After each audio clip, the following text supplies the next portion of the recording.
I am the wife that Huju had to marry in his youth for the sake of military power. The court scribe says I am a virtuous queen. My adopted son says I am a benevolent mother. Huju calls me a poisonous woman. He hates that I am overwhelmingly powerful. That I ruined his first wife. He reproaches me for a wolfish heart, not understanding how to bow and yield to him. At the moment of my deathbed, the adopted son knelt by the couch, crying, begging me to wait for Huju who is out there fighting. Come to see me off on my last journey. I close my eyes and refuse to see again, leaving only a final word. I and he Juesheng differ in heart. We will not share the same coffin in death.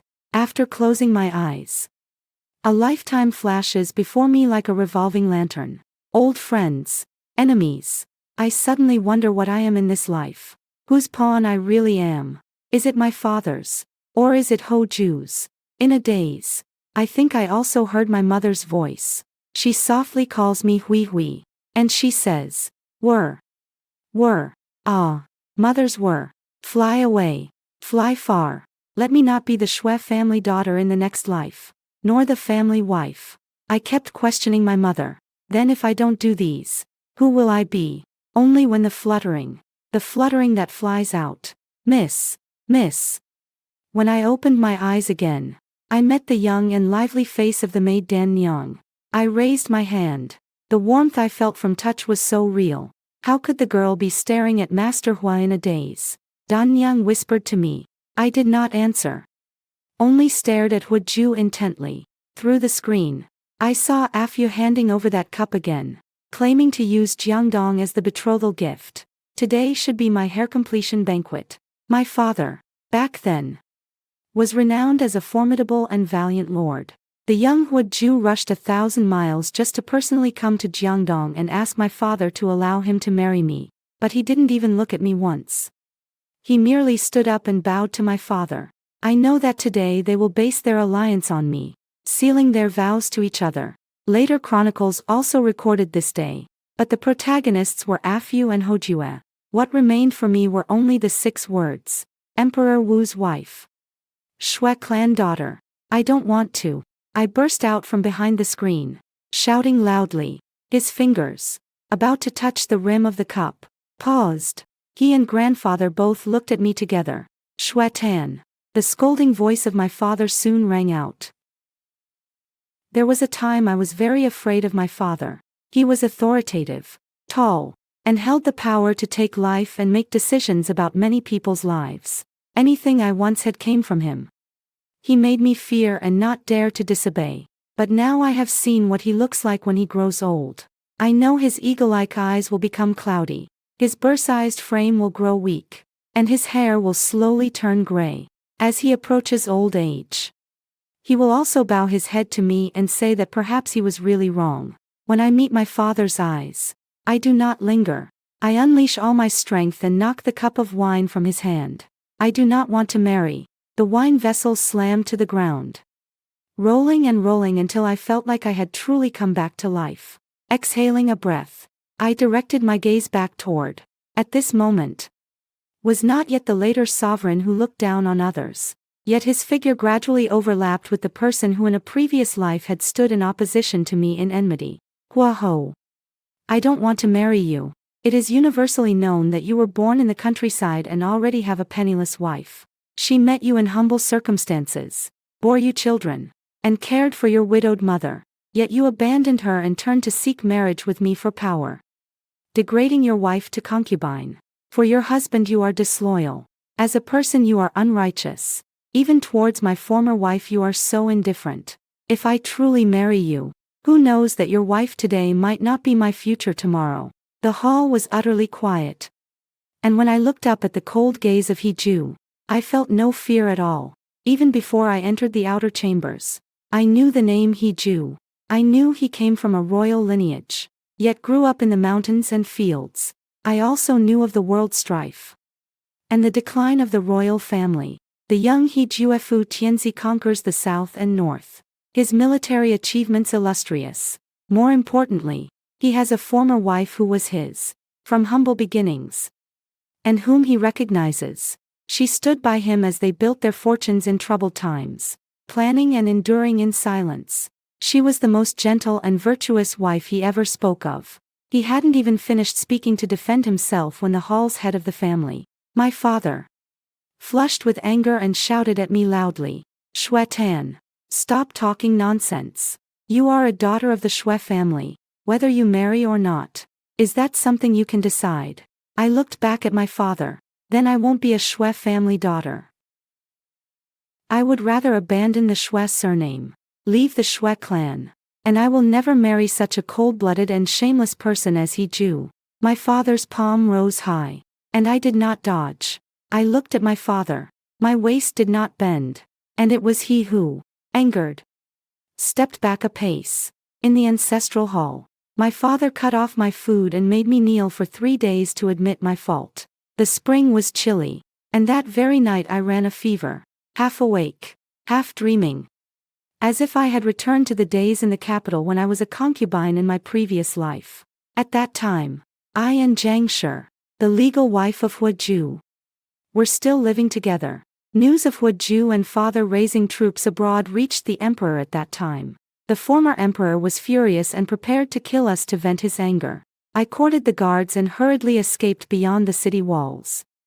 And at a glance I saw the wife of Hu Ju, Jiang Shi, who I had searched for all night without finding.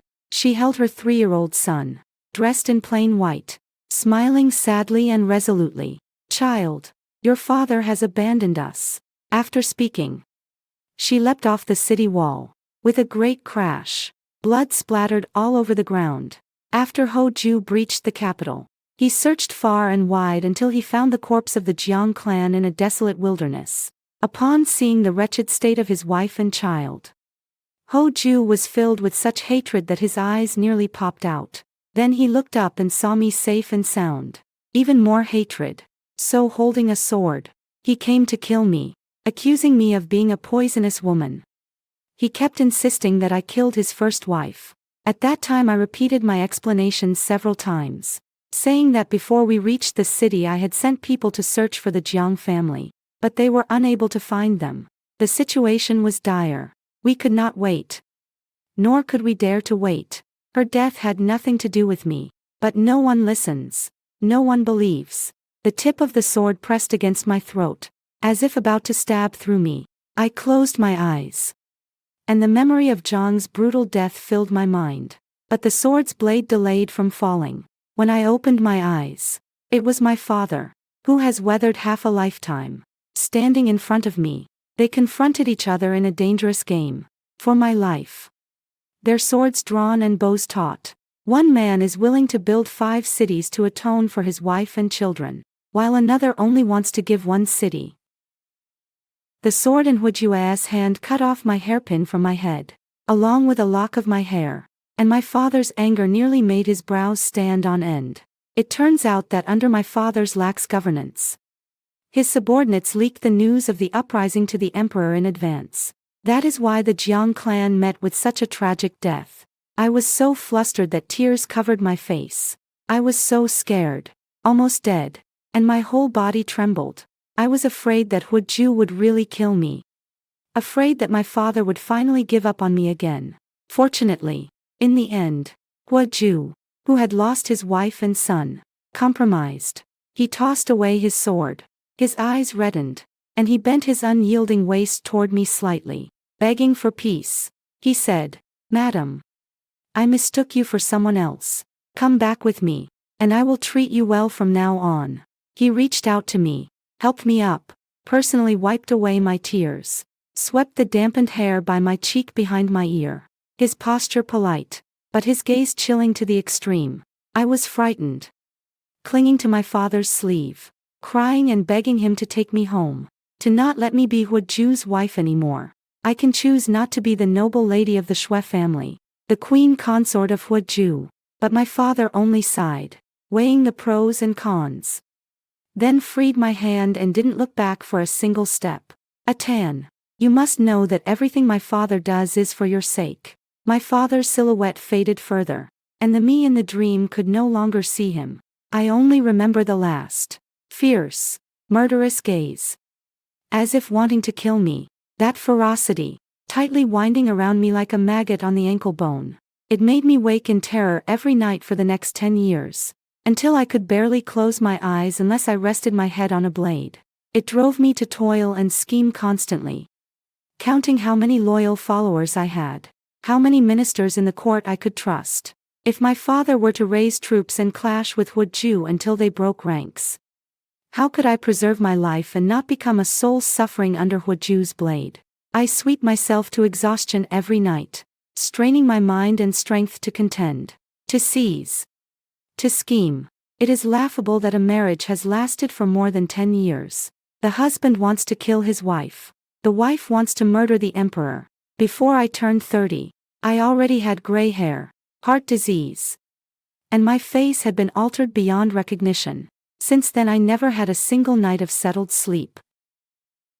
I think, if only that day I hadn't agreed to marry Huju, if I weren't Huju's wife, I wouldn't just be father's daughter.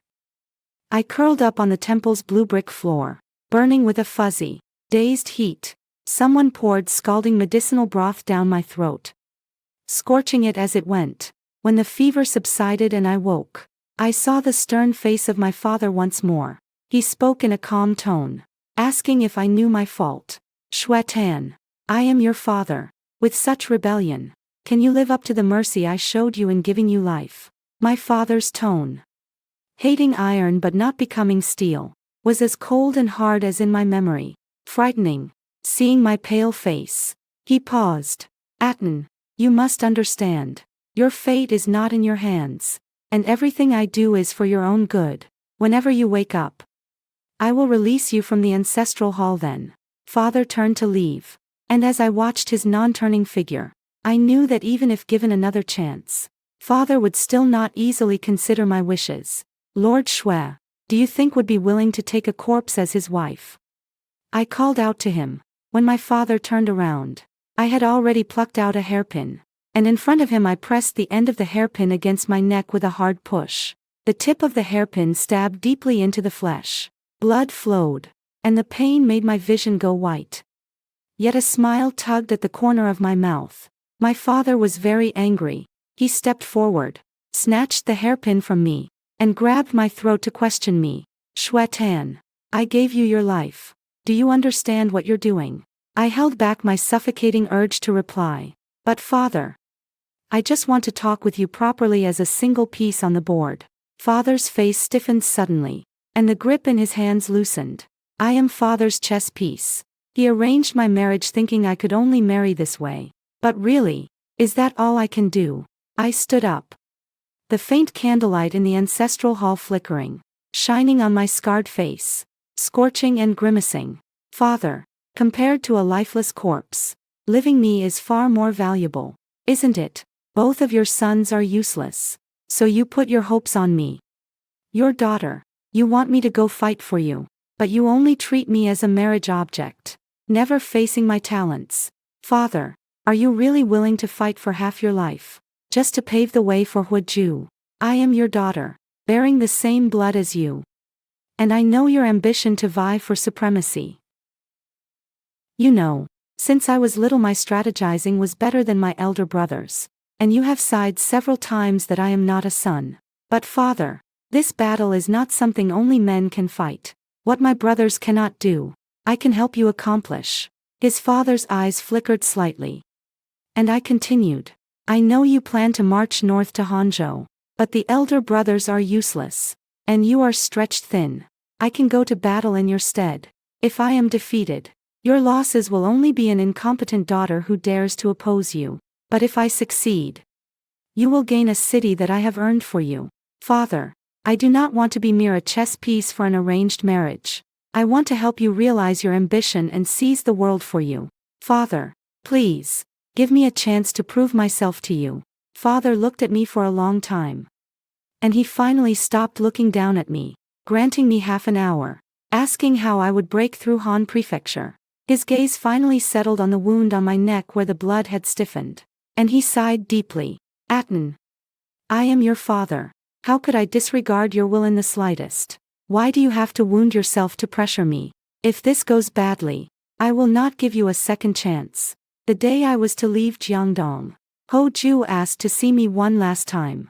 My father did not stop him. Only told me to keep up appearances. At that time, Ju did not yet look at me with hatred. He was not yet the emperor who would rule the world. He took the initiative to pour me tea, bowed to me, and even gave me scar-removing plaster, attempting to move me with affection and reason. Yet it is still the same rhetoric from my previous life. In the world's strife, only marrying me can put my father at ease. Only when my father is at ease will their alliance be solid. And only then will the world be stable. Lass, before I came to Jiangdong, I had heard that the Duke Shui's daughter possesses a merciful heart, which is why I came from afar to seek your hand. Even for the sake of the common people of the world, please go through with this marriage. Miss. Then, she handed the teacup to me with a full display of manners. It seems as if the entire populace of the world can only be saved through my marriage. What about your former wife? What will you do about her? Ju paused, as if there was tenderness in his brows and eyes. Yet the words he spoke were cold. She has always known what's appropriate and wouldn't care about status. I snorted coldly, no longer accepting the tea, and looked at him with deliberate sarcasm. What a person. So you still need a woman's connections to uphold your agreements with others. Ju looked up, about to say something else. I simply stood up and spilled the hot tea onto Ju's face. I, Shuetan, learned characters at 3, understood words at 5. By 10 I know all of the 100 arts. I once accompanied my father to draw the bow and ride horses, galloping across mountains and rivers. Ju, you are nothing but a mere country bumpkin. What face do you have? And what are you, that you can make me bend down to be your and my father's pawn in a game of chess? Repeatedly being humiliated, Ju glared at me with furious eyes, as if he longed to draw his sword and point it at me, berating me for not knowing what's good. But I guess he wouldn't. And he didn't dare. His sword could not determine my fate even now. After a brief stalemate, he loosened his grip on the sword and, as I expected, swept his sleeve and left, only left with a few vicious words.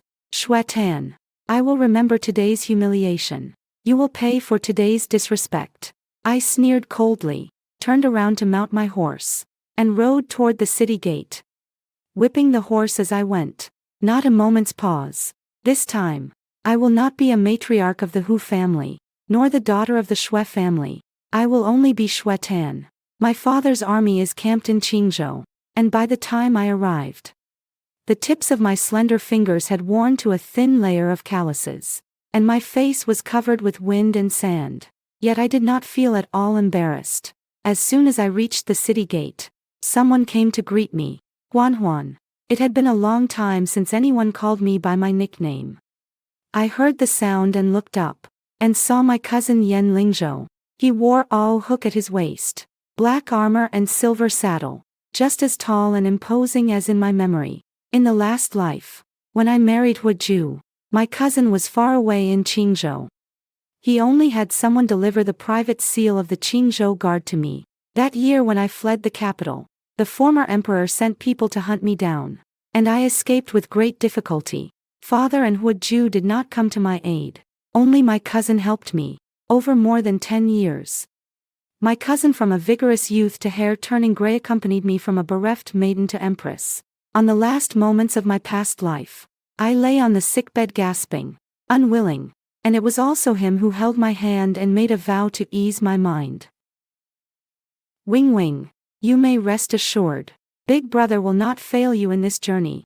I rushed forward and, in the instant I clearly saw his face, was blinded by the wind and snow. Big Brother, I will help you. Seeing me, my cousin said nothing more. But the promise he uttered brought me peace. I came to Qingzhou not without some reliance. Unfortunately, the city of Qingzhou had long been desolate.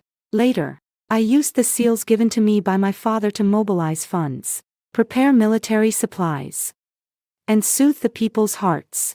Having been empress for more than 10 lifetimes in my previous life, I have already done many such things. Now to start again, I don't find it tedious.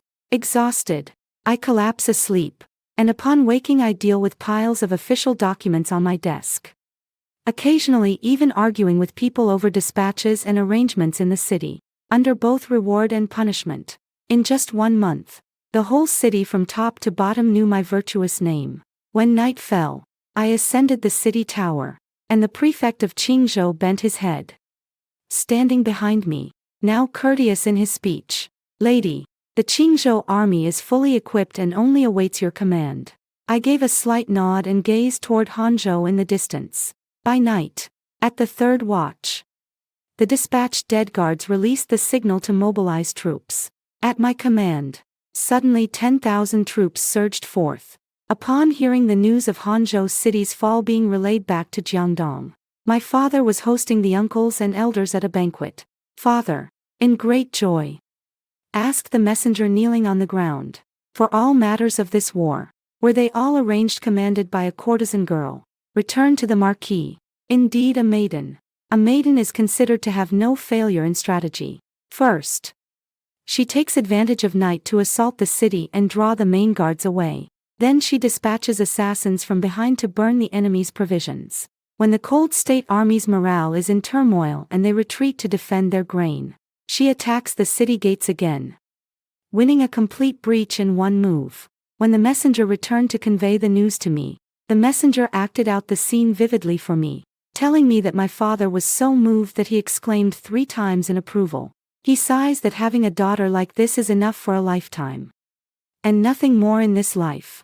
The courtesan achieved such great merit in Hanzhou, and when you return home from your journey, the Lord will surely reward you. I believe what the courtesan desires in her heart will surely come true." The messenger bent over to congratulate me and said that after I return, my father will surely value me and will not allow me to marry Huijue so easily again. I looked at the letter from my father urging me to return to Jiangdong in my hand, lifted my hand, and he placed the letters all onto the candle flame. "Go back and tell father that I won't be coming home for now. Now that Han Prefecture is not yet pacified, there are also refugees in the north causing trouble.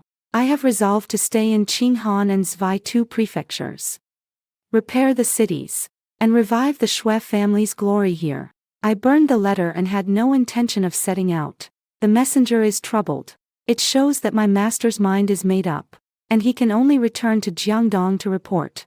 We waited for a month, only to receive Father A's reply. He wants me to preside over all matters in Hanzhou, including military affairs, but he did not grant me any nominal reward. I did not reply again. I stayed in 2 prefectures for 3 years. In these 3 years, by day I handled government affairs. By night I studied military texts and historical records, and I rarely contacted Jiangdong again. I am improving water conservancy, encouraging settlement and farming to support the military, reforming the officialdom, recruiting displaced people, and organizing an army. The soldiers of Qingzhou at the beginning now wholly serve me as their lord, and even the old troops of Hanzhou can follow my commands.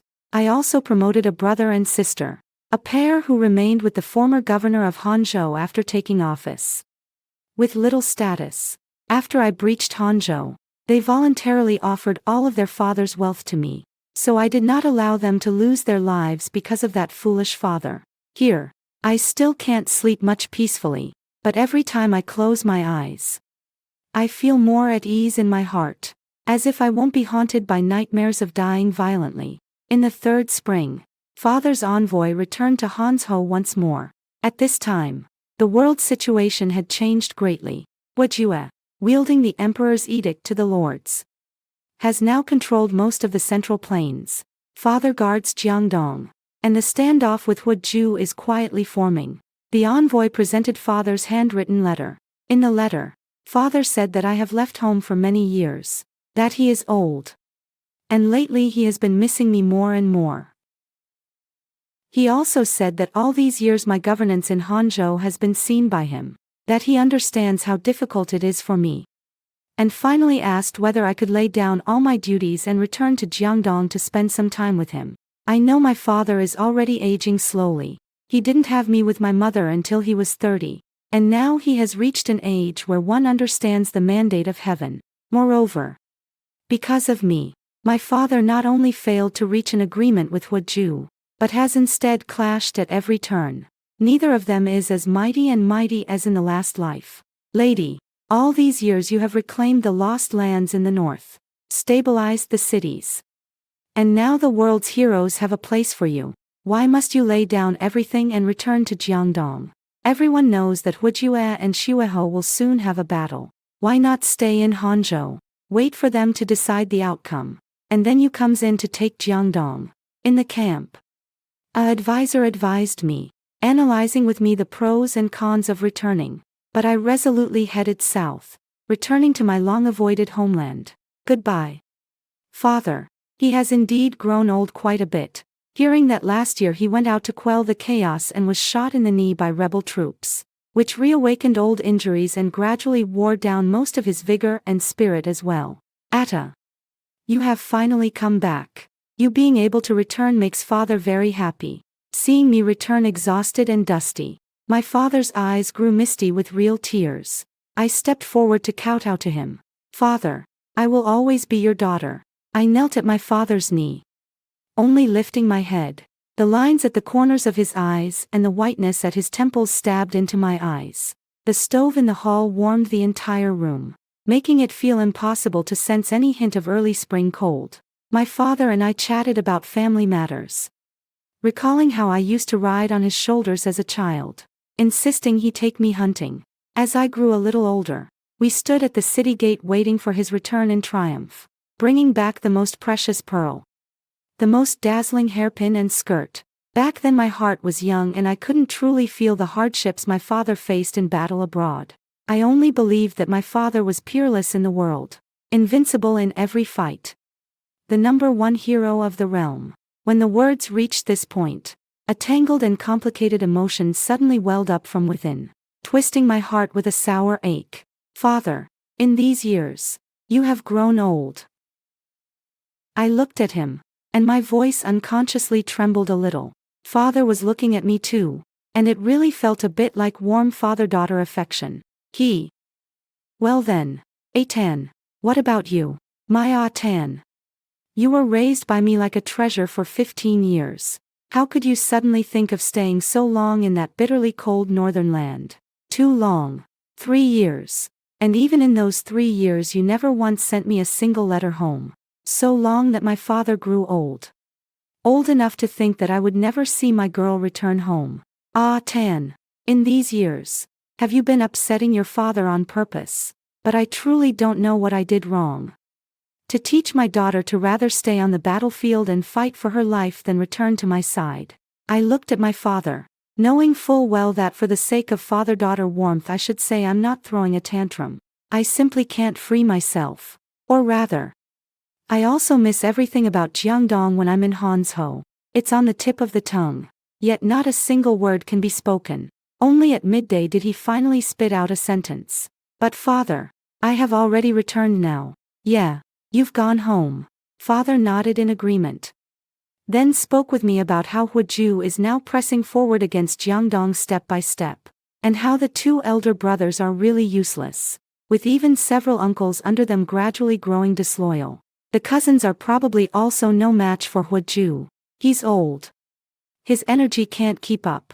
He can't fight or contend anymore. We talked until father grew tired, and I finally stood up to take my leave. When I was almost at the doorway, father called me back. Atani, I have 2 sons and a daughter. Dalong is naive. Erlang is cowardly. Only you resemble me the most. Standing tall and upright, capable of shouldering great responsibilities. The Shui family. From now on, it's up to you. After speaking, father seemed to lose all his strength as well. Sinking back onto the soft couch, I turned back and spoke the most heartfelt words I could today with conviction. Young master will certainly not disappoint your expectations. I walked out. The wind on my face felt a bit chilly, and my cousin waiting outside draped a cloak over me. Hui, how is it? I wiped away tears that had fallen onto the edge of my eyelids, not knowing when they had started. Everything is arranged. The rest is for you, brother A, to help me with.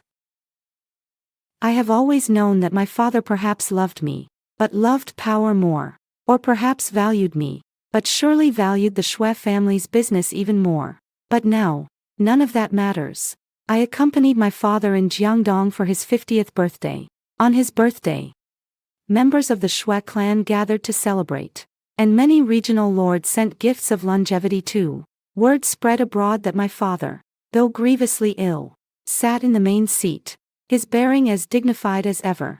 I sat to my father's left, and my elder brothers exchanged glances with me, nodding their heads in a toast. The birthday banquet was one of joy for all guests and hosts. At night, 2 elder brothers and several cousins and uncles, with dozens of generals and soldiers, forcibly burst into my courtyard.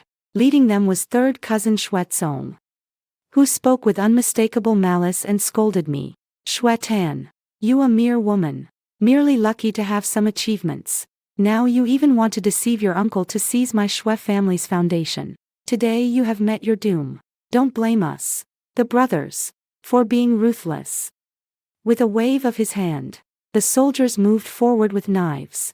I looked ahead, tugged at the corner of my mouth, and sighed. Sigh. These are relatives from our clan. I don't want it this way either. Then, as if it were only natural, I summoned a large number of archers who had long been lying in wait. Arrowheads gleamed menacingly, aimed at the members of the Shui clan. Third uncle's face changed drastically. You always knew. I stood up and sincerely thanked him. Third uncle. Thank you. We had originally planned to find excuses to deal with these lingering troubles. But unexpectedly, they all came to us on their own doorstep. We could hardly suppress a smile after enduring so long. Third cousin. You colluded with. You pushed my 2 brothers to imprison my father and ruin Jiangdong. My father and I already know all of this. Knowing he wouldn't admit easily, I took out a few letters and tossed them on the ground. These are your secret communications with. Recovered from your concubine's chamber.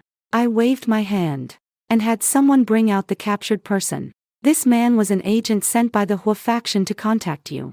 He has already confessed. Do you have anything else to say? Xue Chang's face turned ashen. I watched as the sword in his hand, neither retreating nor begging for mercy, ultimately led to his demise as he tried to break through to me. But before he could get close, an arrow pierced him, and he fell dead. Truly pitiful. I looked at the remaining group. Uncles and brothers, do you still intend to kill me tonight? There was a moment of eerie silence, and finally everyone bowed their heads to me. Only my 2 eldest brothers were spared. Older brother De frowned, speaking stiffly. It was Xue Tong who deceived me, saying that you would return to seize power and we would fight to the death. That blurred my mind. I really didn't know he colluded with that man Hua Ju. Second brother Heir's expression was anxious. Ah, Dan. I knew from the start that coming here would not yield good fruit for us. I wanted to go stop them, but I didn't expect older brother to be coaxed by that Xue Tong, which instead dragged me along with a host of thieves. I am truly innocent. Watching the 2 elder brothers, I allowed them to reflect on their misdeeds by themselves in the residence. I promised my father that I would spare their lives, and I would only spare their lives after the matter was pacified. The news reached my father. He did not blame me. On the contrary, he praised me, saying I was decisive and steadfast, with the bearing of a father. Those who waited in the shadows to watch the show had no hope left, and could only lower their flags and retreat. Not long after, father fell ill again, this time quite badly, and he entrusted me with many important tasks to handle. After I took over Jiangdong, there were no more obstacles. I became even busier than before. In the same year, a personal letter from Hua Ju was sent from the north. Father glanced at it and handed it to me.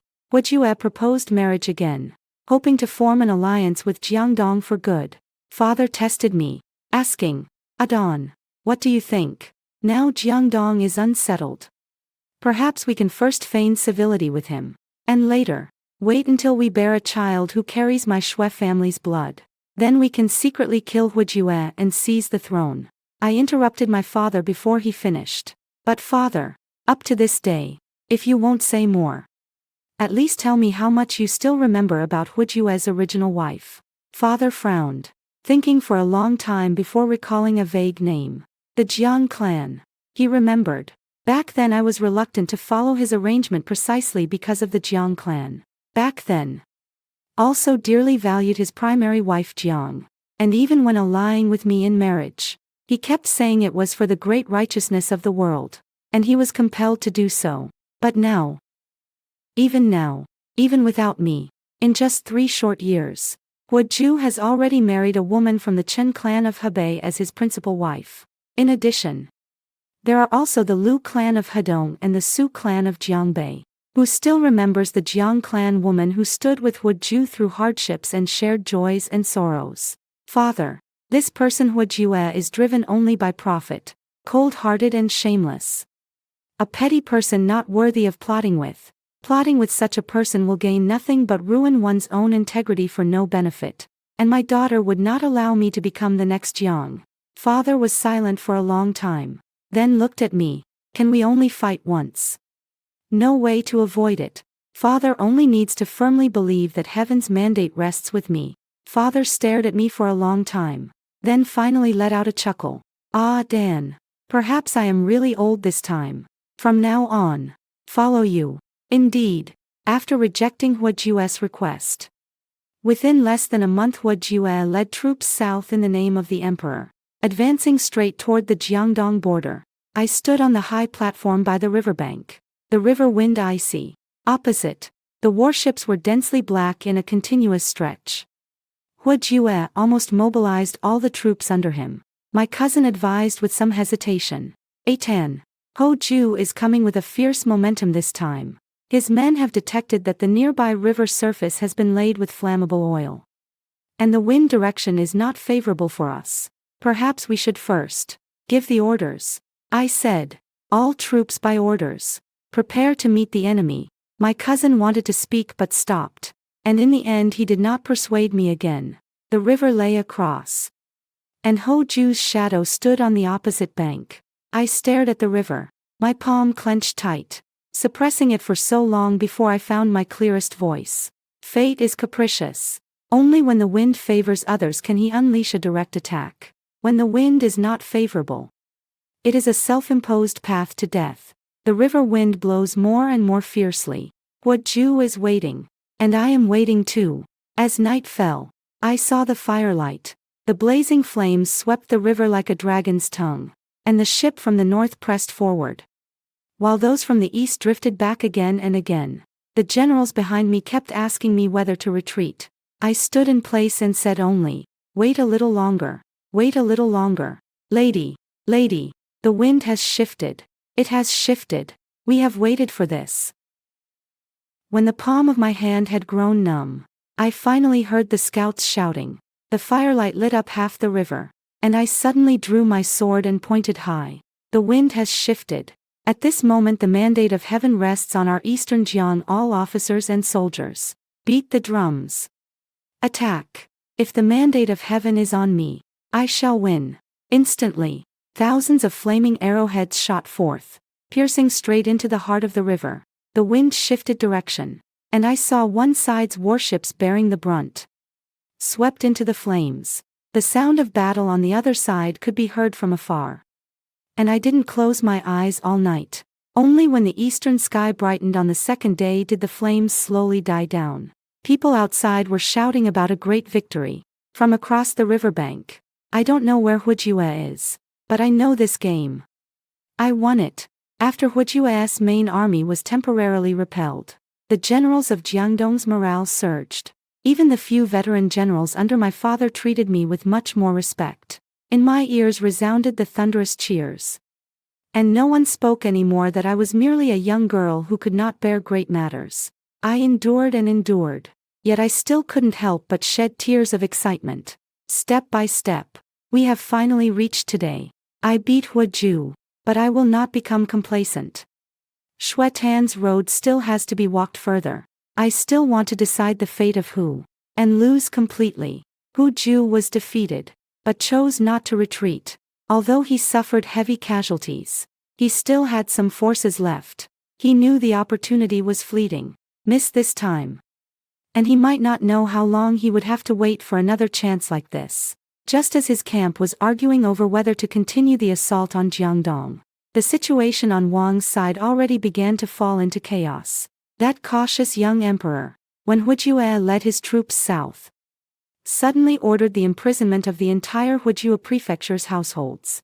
The Son of Heaven summoned down and called Lord Hoju, who led the southern campaigns, an insurgent rebel. Laughable Hoju spent half his life in war and battle, with little defeat in combat.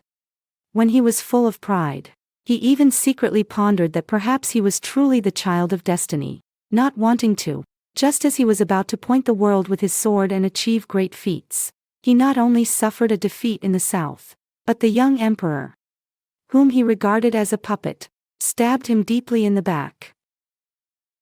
The rebel who claimed to support the emperor was called a traitor by the emperor, and S face lost all dignity, this time, had no choice left. There was no longer any hope of conquering Jiangdong. He had no option but to lead the army back to the capital overnight. Restoring the court's authority is fine, whether it is to uphold a new puppet emperor or not. He must return and wash away the label of traitor from himself. He drove the remnants back desperately. At the same time, I also received messages from the royal capital. Lady Hujue has run away. The scouts sent to gather information returned with news, and the camp exploded into chaos. Almost everyone was shouting for me to press the advantage and pursue the victory. Take advantage of his illness to take his life. The camp is still noisy. I gave the order. After reorganizing the Grand Army for one day, they prepared to cross the river and head north to the royal capital.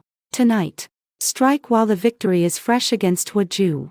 Perhaps we might be lucky enough to kill him. But then what? The Emperor of the North is left with his old guards in the capital. All potential troubles in the future. Huaju isn't trying to reclaim the capital to quell the chaos.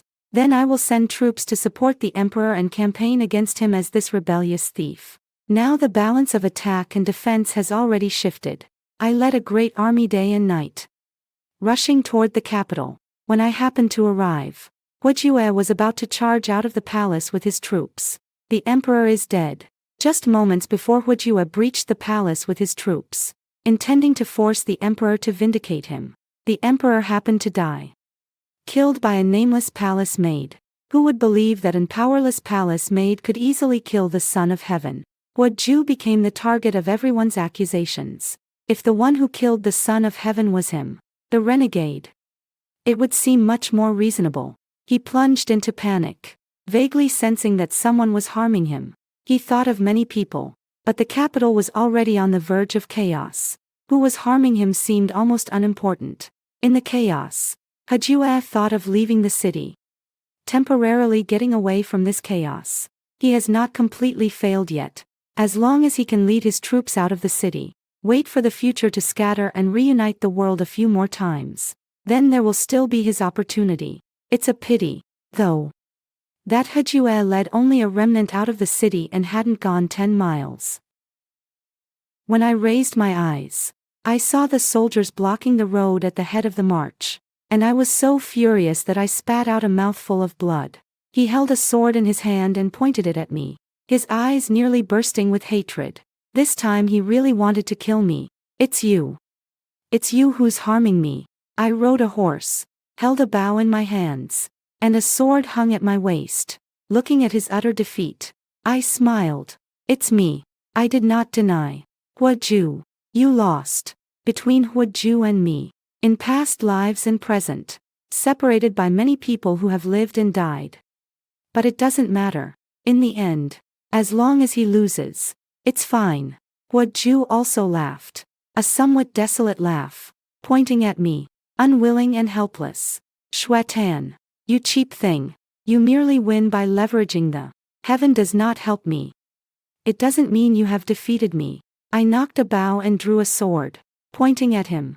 Destiny is not in the wind, but in a person. Now you are a defeated rebel. You deserve to die. I looked at the generals behind him, some with livid faces, some familiar in appearance. Everyone. The one who surrenders shall not be killed. When I finished speaking, my arrows flew out, one arrow just hitting Huaju, followed by thousands upon thousands of arrows behind me. The people behind him who were guarding began to scatter and disperse. Huoju was nearly pierced into a hedgehog with arrows. I charged forward on my horse again, recalling the year when he swung his sword at me and nearly killed me. Now, looking down, I only see his deathly, unblinking expression, and my heart feels strangely pleased.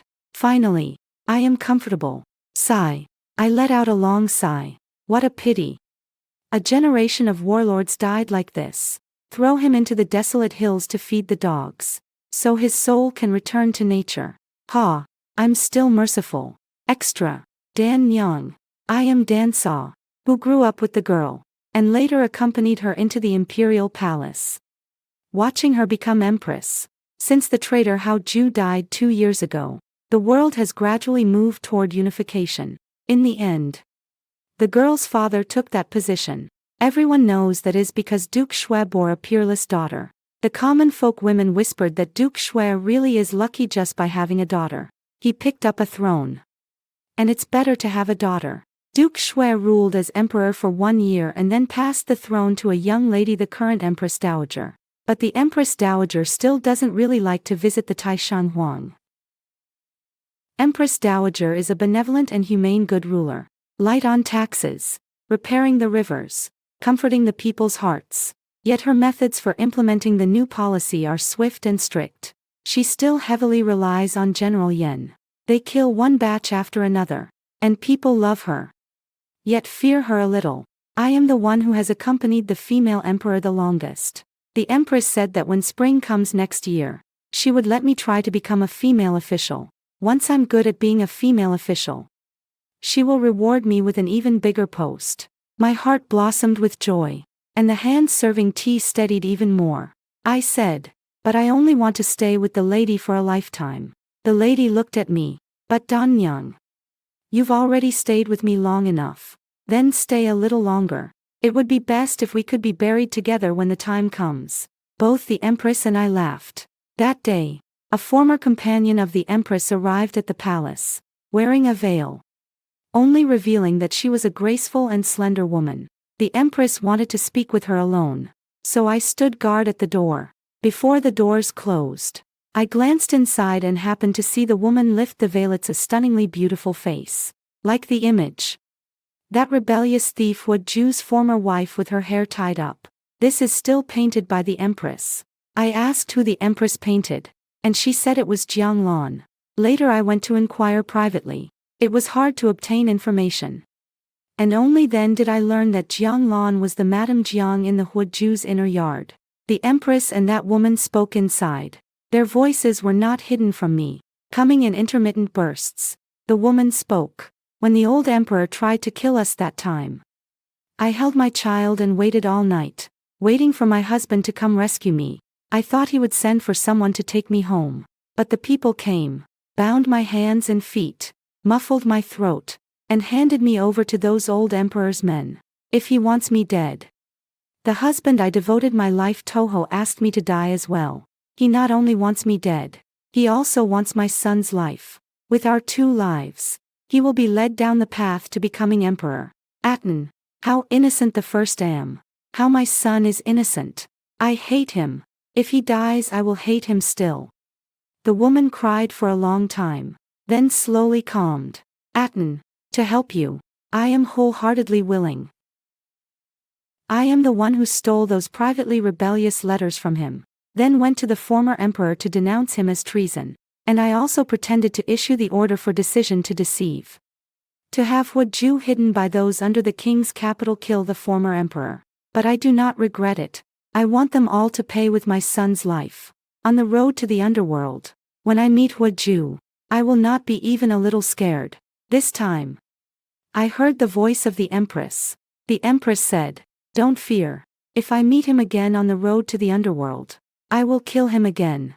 They talked for a long time, and finally, the woman stood up. The last thing she said was, Atan, I am leaving this place.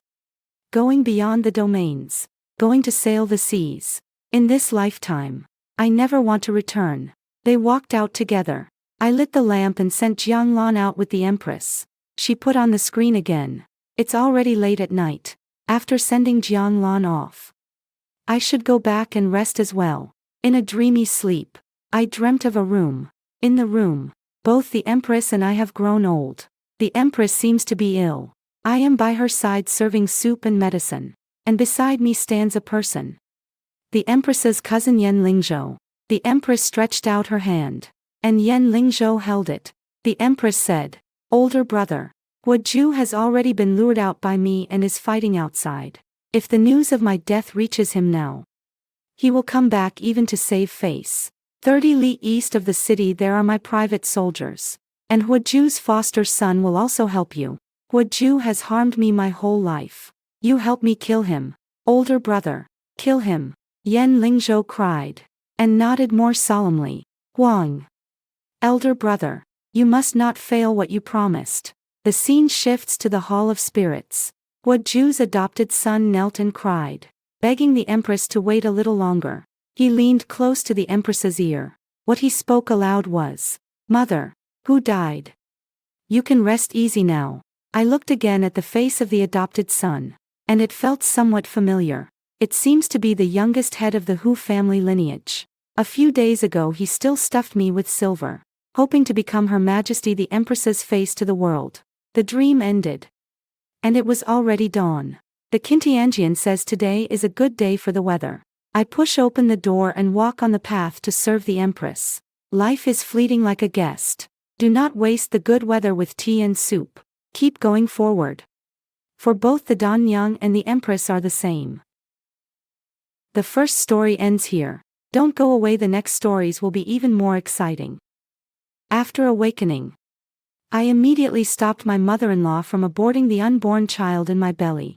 Persuade her to secretly give birth and then bring the baby home to raise under her own name. 3 years later, my husband came back alive. Also brings back a mother and child. My husband opened his mouth to demote me to a concubine and drive my child out of the marquis residence. Mother-in-law immediately stepped forward and slapped my husband across the face. "You brought a shameless woman home and you want to bully Anning. No way. My husband wants the wretched child to be the legitimate heir." And mother-in-law immediately stepped forward and slapped him. "With me here one day, none of you can snatch Hauer's position away." Later, my husband fell gravely ill. I said to my mother-in-law, "Madam, the heir has already been dethroned. You must consider the other son." The mother-in-law's eyes turned fierce. "If that's the case, then send him on his way." I have always known about grandma's stealing from people. At first, I was very panicked. I thought, how could a woman do such a thing? Later I remembered that grandma is a widow. I am also a widow. Sympathize with those who share the same illness. Moreover, my mother-in-law is strong-willed. I don't dare provoke her. Even if this matter is brought to light, I won't gain much anyway. Just pretend not to know. Unexpectedly, the maid Chiojin secretly slipped me a prescription, leaned to my ear, and whispered, "Madam, this is a medicine that the old madam had someone fetch." I secretly asked a physician to look at it, and it's an abortion prescription. The hand holding the prescription trembled a little. "Really?" Chiojin nodded vigorously. I looked at the names of those medicinal herbs on the paper, my heart sinking slightly, and waved my hand. "You go down first." There was only me left in the room. I sat at the table, picked up my tea and took a sip to calm my mood. When we greeted in the morning, I had already noticed that grandma's belly was slightly protruding, and she looked pale. I kindly asked, "Mother, are you feeling unwell? Should we call a doctor to take a look?" Grandma rubbed her temples and said, "I'm a bit tired. It wouldn't hurt to have someone come take a look." The doctor arrived quickly, took one look at his pulse, and his face changed dramatically. He hurriedly told Grandma to clear everyone out of the room. I sensibly exited the room, but a vague guess formed in my mind. After returning to my own courtyard, I had Kyuj Chio Ju think of a way to copy Grandma's prescription for medicine. Sure enough, I was right. I clutched that paper, my heart tangled like a mass of twisted hemp. On the day I married in, my husband went off to the battlefield and never came back. During the year of mourning, my mother-in-law was domineering and overbearing. I was cautious and prudent, and managed to get along with her, albeit with difficulty. But now she is actually pregnant. And it was the seed of a wild man I was pregnant with. What should I do? Lost in thought, I unconsciously lay my head on the desk and fell asleep. I had a very long and very real dream. In the dream, it was 3 years later, my dead husband Han Jingyang actually came back alive. Not only did he return, but behind him followed a delicate and captivating woman, holding a 3-year-old boy by the hand. He looked at me, his eyes cold. He said that back then he was injured and lost his memory. And it was this woman named Lin Ro who saved him. The two of them grew close in the mountains and even had a child. He added, "In this lifetime, I will recognize only Lin Ro as my wife. There is little sentiment between us. And we separated on the night of our wedding. You cannot be my wife." He asked me to voluntarily step down, to make room for his beloved woman and his son. I naturally refused, and asked my mother-in-law to arbitrate for me. The mother-in-law in my dream was surprised at first too, but looking at that little boy. After hesitating for a moment, she nodded in agreement.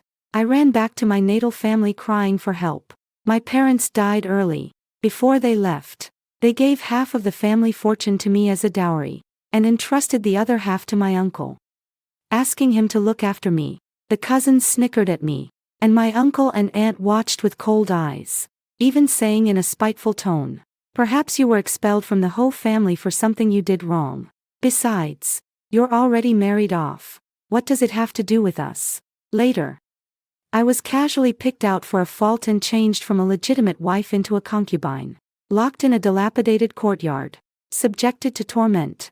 In the end, on a night so cold it cut to the bone, Lin Ro and Han Jingyang forced me to drink a cup of poison. Ah! I screamed as I woke up. Beads of cold sweat covering my head, my heart pounding frantically. The despair in that dream was so real, as if I had really died once. I clutched my chest, panting heavily, slowly calming down. No, this cannot go on like this. If the dream is real, and that dead husband of mine really isn't dead, and he comes back with a wild woman and a child from another, then my fate will be even worse than in the dream. I have to find a way. I must do something. My gaze swept over the prescription on the table, and a sudden thought flashed through my mind. I stood up immediately, pushed the door open, and charged toward Grandma's yard. 2. I rushed into the room and saw my mother-in-law slanting against the soft couch, holding a bowl of dark medicine, about to bring it to her lips. "Wait, don't drink it." In a panic, I rushed forward and knocked the medicine bowl over with one swipe. With a bang, the bowl shattered, and the dark medicine splashed everywhere. Song Anning. The mother-in-law was initially stunned, then furiously scowled at me. "You dare rebel against heaven.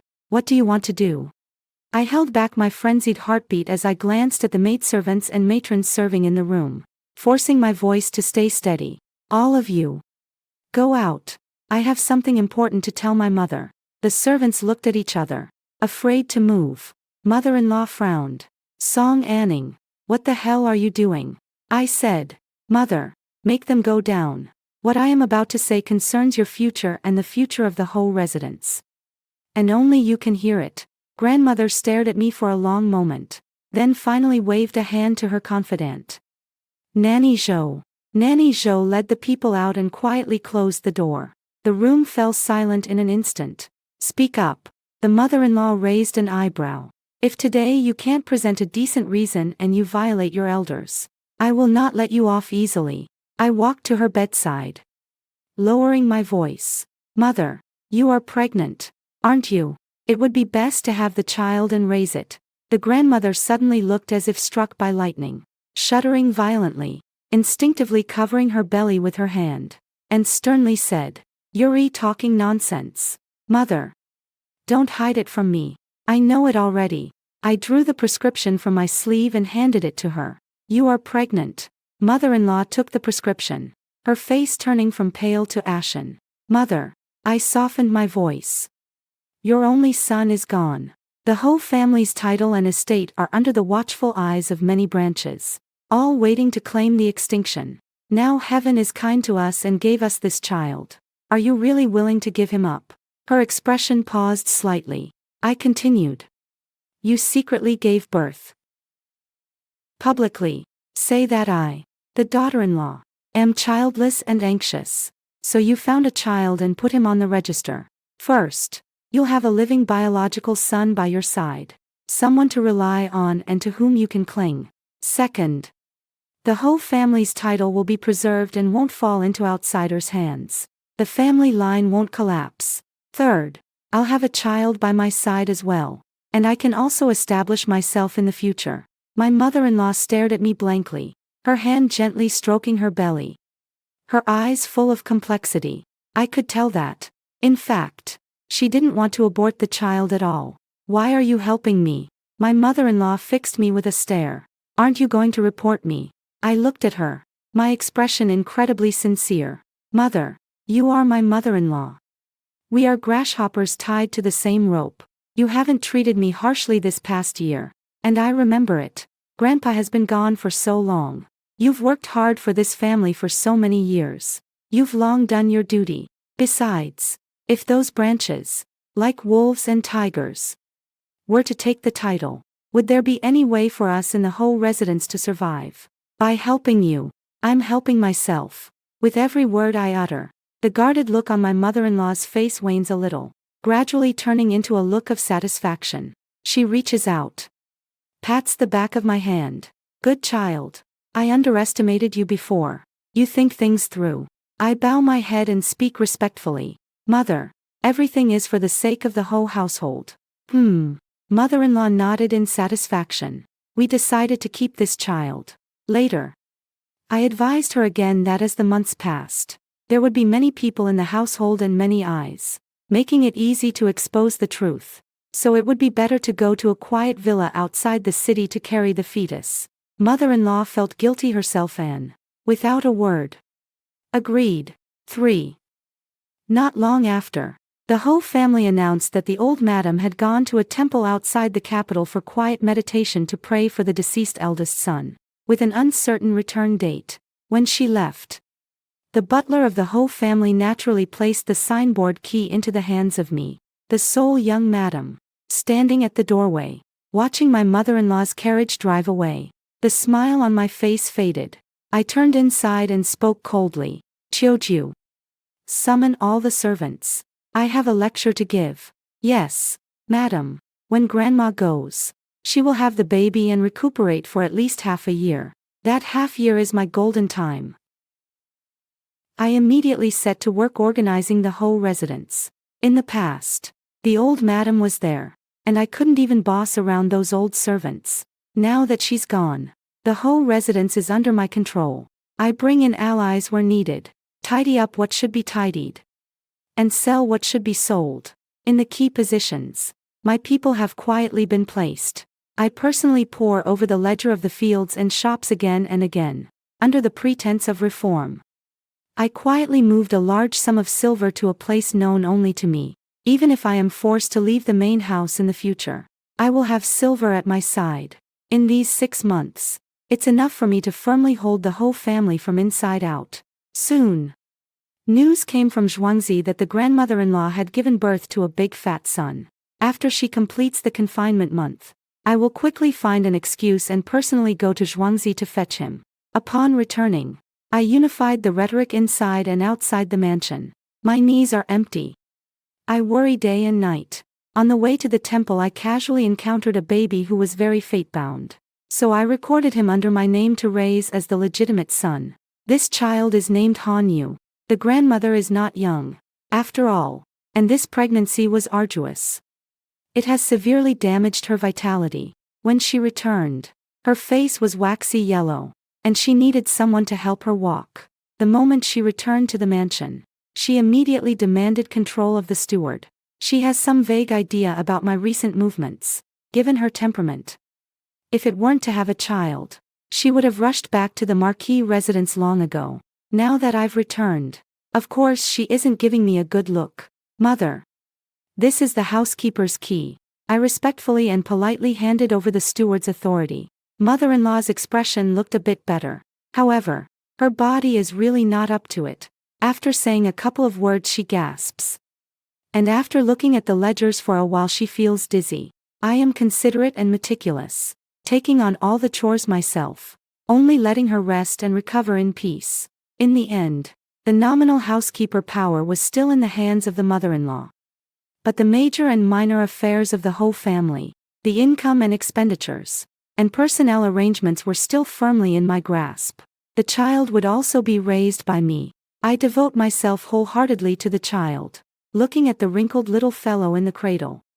I am genuinely happy with him. It's as if I've squeezed the biggest leverage over my mother-in-law. In public, she maintains the posture of a noble old madam, but in front of me she has to soften her stance by 3 parts. Time flashed by, and 3 years passed. Han, you can run and jump. And she softly calls me mommy with a baby voice. The mother-in-law initially didn't trust me, but after seeing how loving I am toward the child and how orderly I manage the whole residence, she relaxed and handed the whole residence over to me to run, because I held a handle over the mother-in-law. I asked her to help go to the eldest uncle's house and fetch back the other half of the dowry as well. That afternoon, I was sitting in the courtyard flipping through the accounts. The sun was warm and gentle, and the autumn chrysanthemums rushed in as if blown by the wind. Panting as they said, "Madam, you've returned. The young master has returned." I clenched the ledger in my hand, then looked up. Nonsense. The heir apparent died on the battlefield. Bravely sacrificed, how could he possibly come back? Chi-Ju took a deep breath and continued. It's true. He's already arrived in the front hall, and not just him, brought back a woman, and a boy about 2 or 3 years old. The heir apparent said that years ago, he was wounded on the battlefield, fell off a cliff, and that woman saved him. At that time he had amnesia. Didn't remember he had married. So he married that woman, and they even had a child. The ledger slipped from my hand and fell with a loud slap onto the stone table. The warm sunlight shone on me, yet I felt a chill. That dream turned out to be real. 4. Husband is not dead. He has returned, and brought back a mother and son pair. Next, he will demean his wife to a concubine, letting that bimbo trample on me and torture me. Mother-in-law and the rest of the whole family all turned a blind eye, letting Lin Ro become the legitimate lady of the house, while my situation was ignored. All of it is true. I clenched my fists, took a deep breath, and sneered. Fine. Let's go meet the son of the house, and that mother and son pair. Before leaving, I ordered the servants to inform mother-in-law. Soon I arrived at the foyer. At a glance, I spotted a family of 3 standing inside the house. My husband, Han Jingyang, was still handsome and suave, smiling as he nodded to a woman beside him. Then reached out to pat a boy on the head.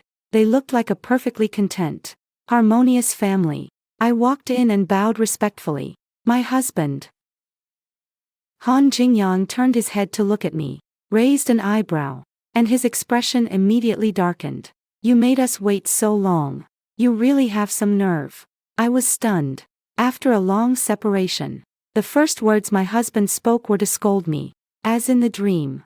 Indeed, the arrival was not benevolent. I glanced at the woman beside him and asked, "Who is this?" Han Jingyang held the woman's hand and said, "This is Linro, my lifesaver." Linro. My heart skipped a beat. Even the name was exactly the same. Everything matched. That dream was indeed a precognitive dream. Thinking of my own miserable end in the dream, I quietly clenched my fists and smiled.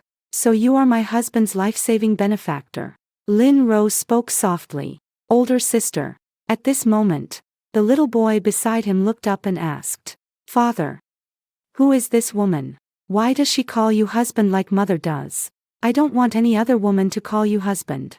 You are my mother's only husband, and my only father." Han Jingyang touched the child's head and coaxed, Okay, whatever you want." After finishing, he looked up at me with a detached tone. "Song Anning, from now on please don't call me husband. Call me the Crown Prince Consort." I clenched my fist tighter, but my face still wore a smile. "Crown Prince Consort, aren't you going to give me an explanation?" Lin Ro tugged at Han Jingyang's sleeve. Han Jingyang began to speak. It's like this. I was wounded on the battlefield back then. Fell off a cliff and Lin Ro saved my life. During that time I lost my memory. Developed feelings for Lin Ro. And we formalized our marriage. Now Roer is my wife. And Han Zhang is my son. We, the three of us, have returned now. Song Anning. Since there is no real marriage between you and me, nor any feelings at all. Just yield the position of the rightful wife to me. My head hummed. The exact same. Exactly the same as the scene in my dream. I immediately cut him off. I disagree. Han Jingyang. I am the one you wed in a proper match. Carried into the door on a bridal sedan. So why should I yield? Lin Ro's eyes instantly reddened. Sister. I know you're unhappy. But you and Jingyang were never suited to begin with. On your wedding night, Jingyang left. The person who has been with him all these years is me. We also had the betrothal and became a married couple. I am indeed his wife. I'm unmoved. I have also had a betrothal with Han Jingyang. Things are always about who comes first. Right.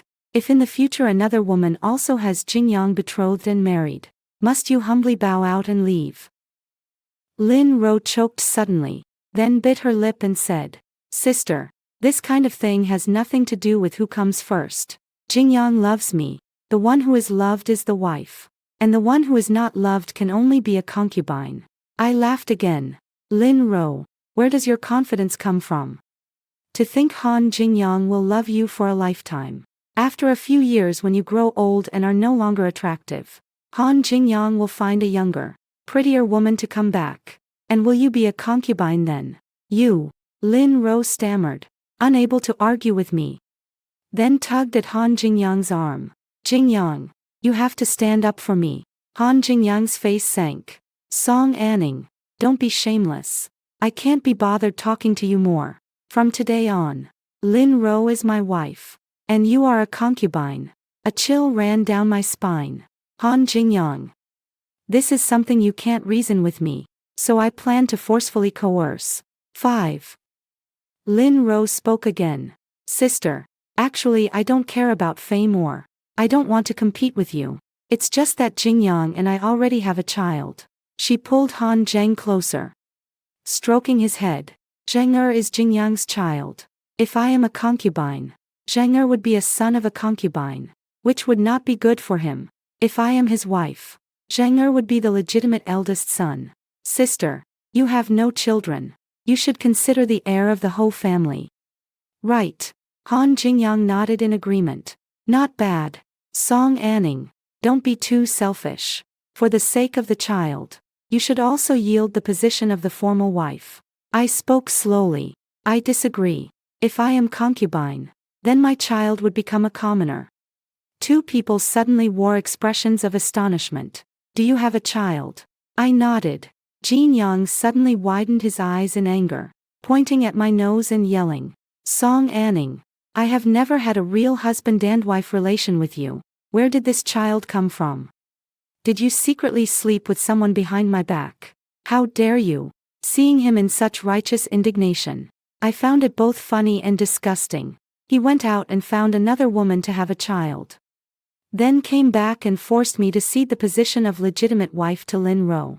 But when he heard that I had a child, he lost his temper and flew into a rage. Even if he dies, should I stay chaste for him? How could there be such a selfish, petty wench in the world?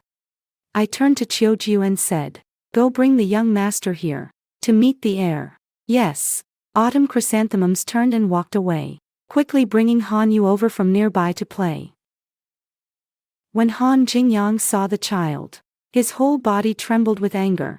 Pointing at the child, he said, Where did this wild seed come from? Song Anning, you lowly woman. How dare you betray me and even bore a little wild seed? Lin Ro hurriedly supported his arm. Jingyang, don't let yourself get so worked up. You haven't been home these years. Perhaps sister thinks you are dead.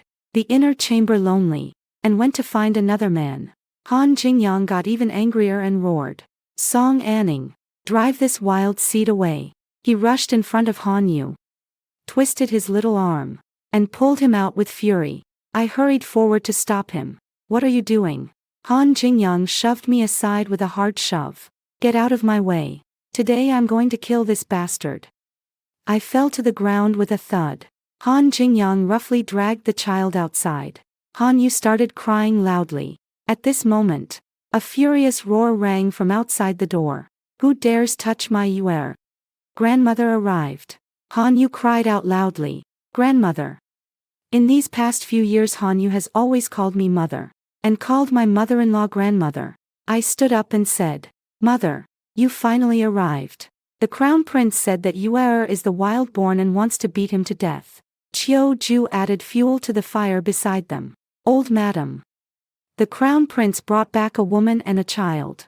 Wants to deprive my mistress of her status as concubine. And said he would kill the young master.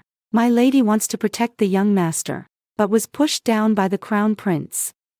Mother-in-law was furious and slapped Han Jingyang across the face. This is unacceptable. Slap. The loud slap startled everyone present. Han Jingyang was stunned for a long moment before he said, Mother. I am your son. We haven't seen each other for years. How could you hit me the moment we met? Grandma held the crying Han Yu, turned her head and said, If you come back. You come back. What are you bullying Yuer for? If you don't bully Yuer, I would of course be happy. But you bully Yuer. Who else should I hit if not you? Han Jingyang pointed at Han Yu angrily and said, Mother, how can you protect this wild child? Mother-in-law, upon hearing this, slapped Han Jingyang again across the face. Who are you calling a bastard? One by one you call it a bastard. Have you learned your rules in a dog's belly? Han Jingyang was knocked senseless again. Lin Ro nervously stepped forward and hooked her arm around Han Jingyang's. Jingyang, are you okay? I stepped forward and held my mother-in-law's arm, soothing her. Mother, don't let your health be harmed by anger. The eldest prince is originally polite and respectful. He has been wandering away from home these years. Perhaps someone taught him badly. Which is why he is so unruly. Her mother-in-law's cold gaze fixed on Lin Ro, and her voice was icy. Who are you? 6. Lin Ro hid behind Han Jingyang like a startled little rabbit. Han Jingyang grabbed her hand and comforted her briefly, then spoke to his mother-in-law. Mother. This is Lin Ro. He repeated to his mother-in-law what he had just said to me, his words filled with gratitude and affection toward Lin Ro. Then he pulled Han Zhang to his front. Mother, this is my child with Ruer. Zhenger, hurry and call grandmother. Han Zhang called out. At Lin Ro's cue, grandmother. The mother-in-law saw Han Zhang and her expression softened a bit. Come over here and let me take a look. Han Zhang walked over and pushed aside Han Yu who stood nearby. Move away. You beggar, this is my grandmother. Han Yu toppled to the ground, crying loudly. I hurried forward and hugged Han Yu, angrily saying, Han Zhang, how could you push Yuer? At such a young age you're so domineering. How did adults teach you? Hearing my rebuke of Han Zhang, Lin Ro hurriedly said, Sister, how can you scold a child? He is still so small. Han Jingyang also lowered his head in anger. Song Anning, did Yuer say something wrong? The one in your arms is a wild seed. Yuer pushing him is only right. Grandmother could no longer bear it and gave Han Jingyang another slap on the face, trembling with anger. You unfilial son. She lowered her head again toward Han Zhengdao and said, So young. You speak ill and you even push people. Didn't your mother teach you properly? Facing Han Zhang, the gentleness she had just shown vanished, replaced by sharp and severe words. Han Zhang was startled. And Han Jingyang and Lin Ro were stunned as well. I said, children learn from adults. Clearly you were not taught properly. Mother-in-law immediately walked up to Lin Ro, who hadn't reacted yet, and gave her a sharp slap. You bitch. You've corrupted my son and taught my grandson badly. Get out.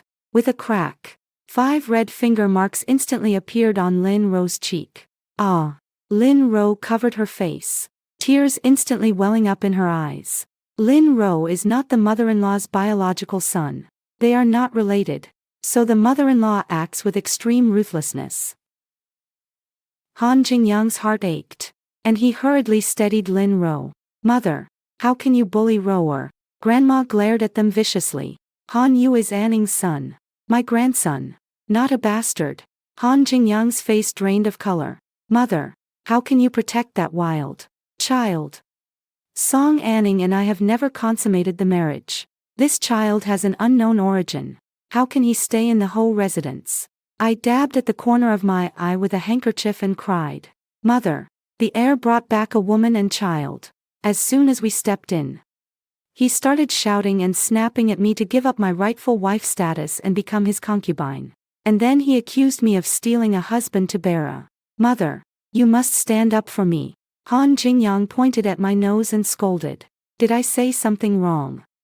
I cried even harder. Grandmother frowned and said, Jingyang, have you lost your mind? Won't you ask one more question? Han Yu is a child we took in. The neighboring Lin Ro was originally very nervous. But upon hearing that the child was adopted, she immediately relaxed. So that's the case. We were mistaken. Han Jingshang was stunned as well. So it's adopted. Then why didn't you say so earlier? I cried and said. As soon as I returned, you all forced me to give up the position of legitimate wife and make me a concubine. When you heard I had a child, you presumed I stole a husband and shouted for my life. I had no chance to speak. Young master, you used to be wise and martial. How did you become so muddled about right and wrong after being with Lin Ro? Grandma is a person who is very protective of her own and stubbornly self-willed. If you attack Han Jianyang directly, she will be very unhappy. But if the blame is placed on a stranger, she will readily accept it. That's right. The mother-in-law shot a knife-like gaze at Lin Ro beside her. Clearly displeased. Jianyang used to be well-educated, sensible, and wise. Now with such conduct, it must be you who is corrupting him by his side. You not only corrupt Jianyang, you also teach a child the wrong things. I will not spare you. Bring her in. Grandma Zhou led people in. Lin Ro's face changed drastically. Li Yuzi save me. Han Jingyang hurriedly protected Lin Ro.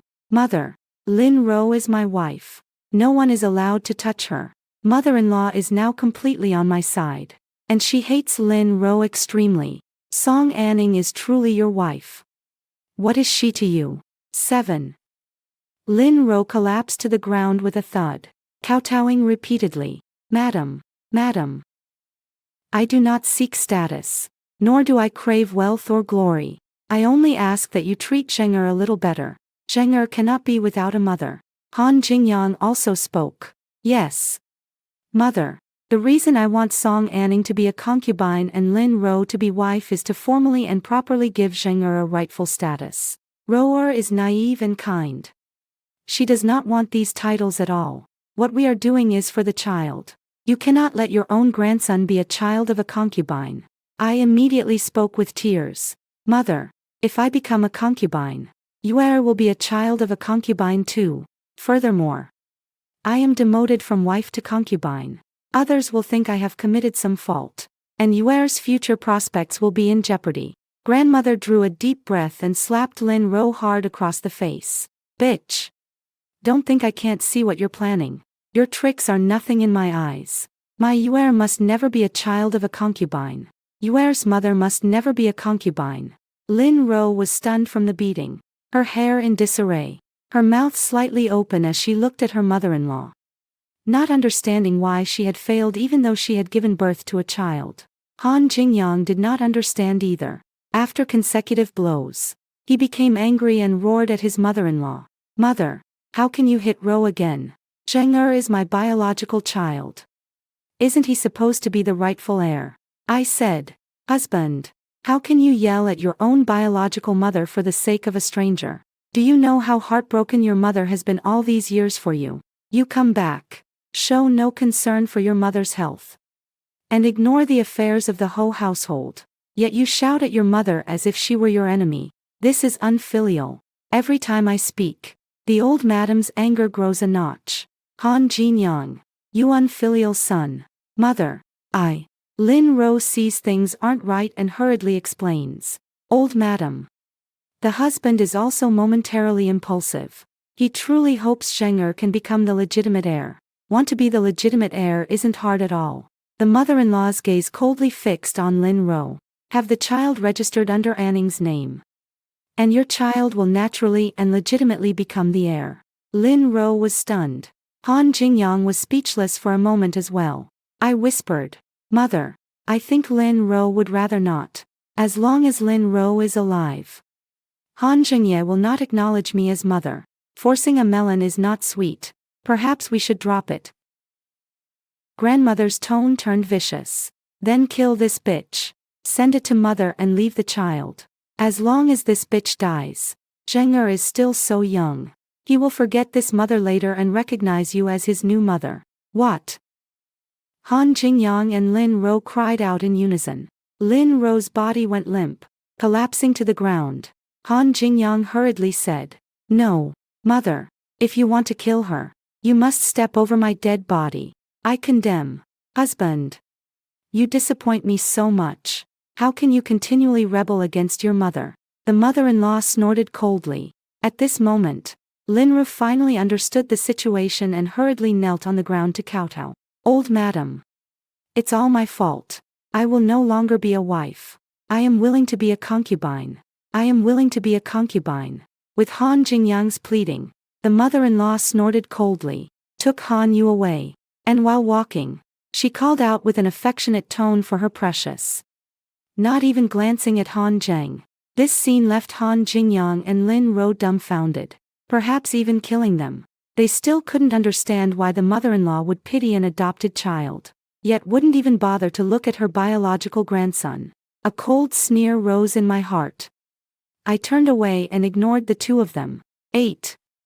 In this world, everyone has their own relations of closeness and distance. The mother-in-law carried a baby for 10 months and gave birth to Han Yu, and as people grow older they love their younger child more and more.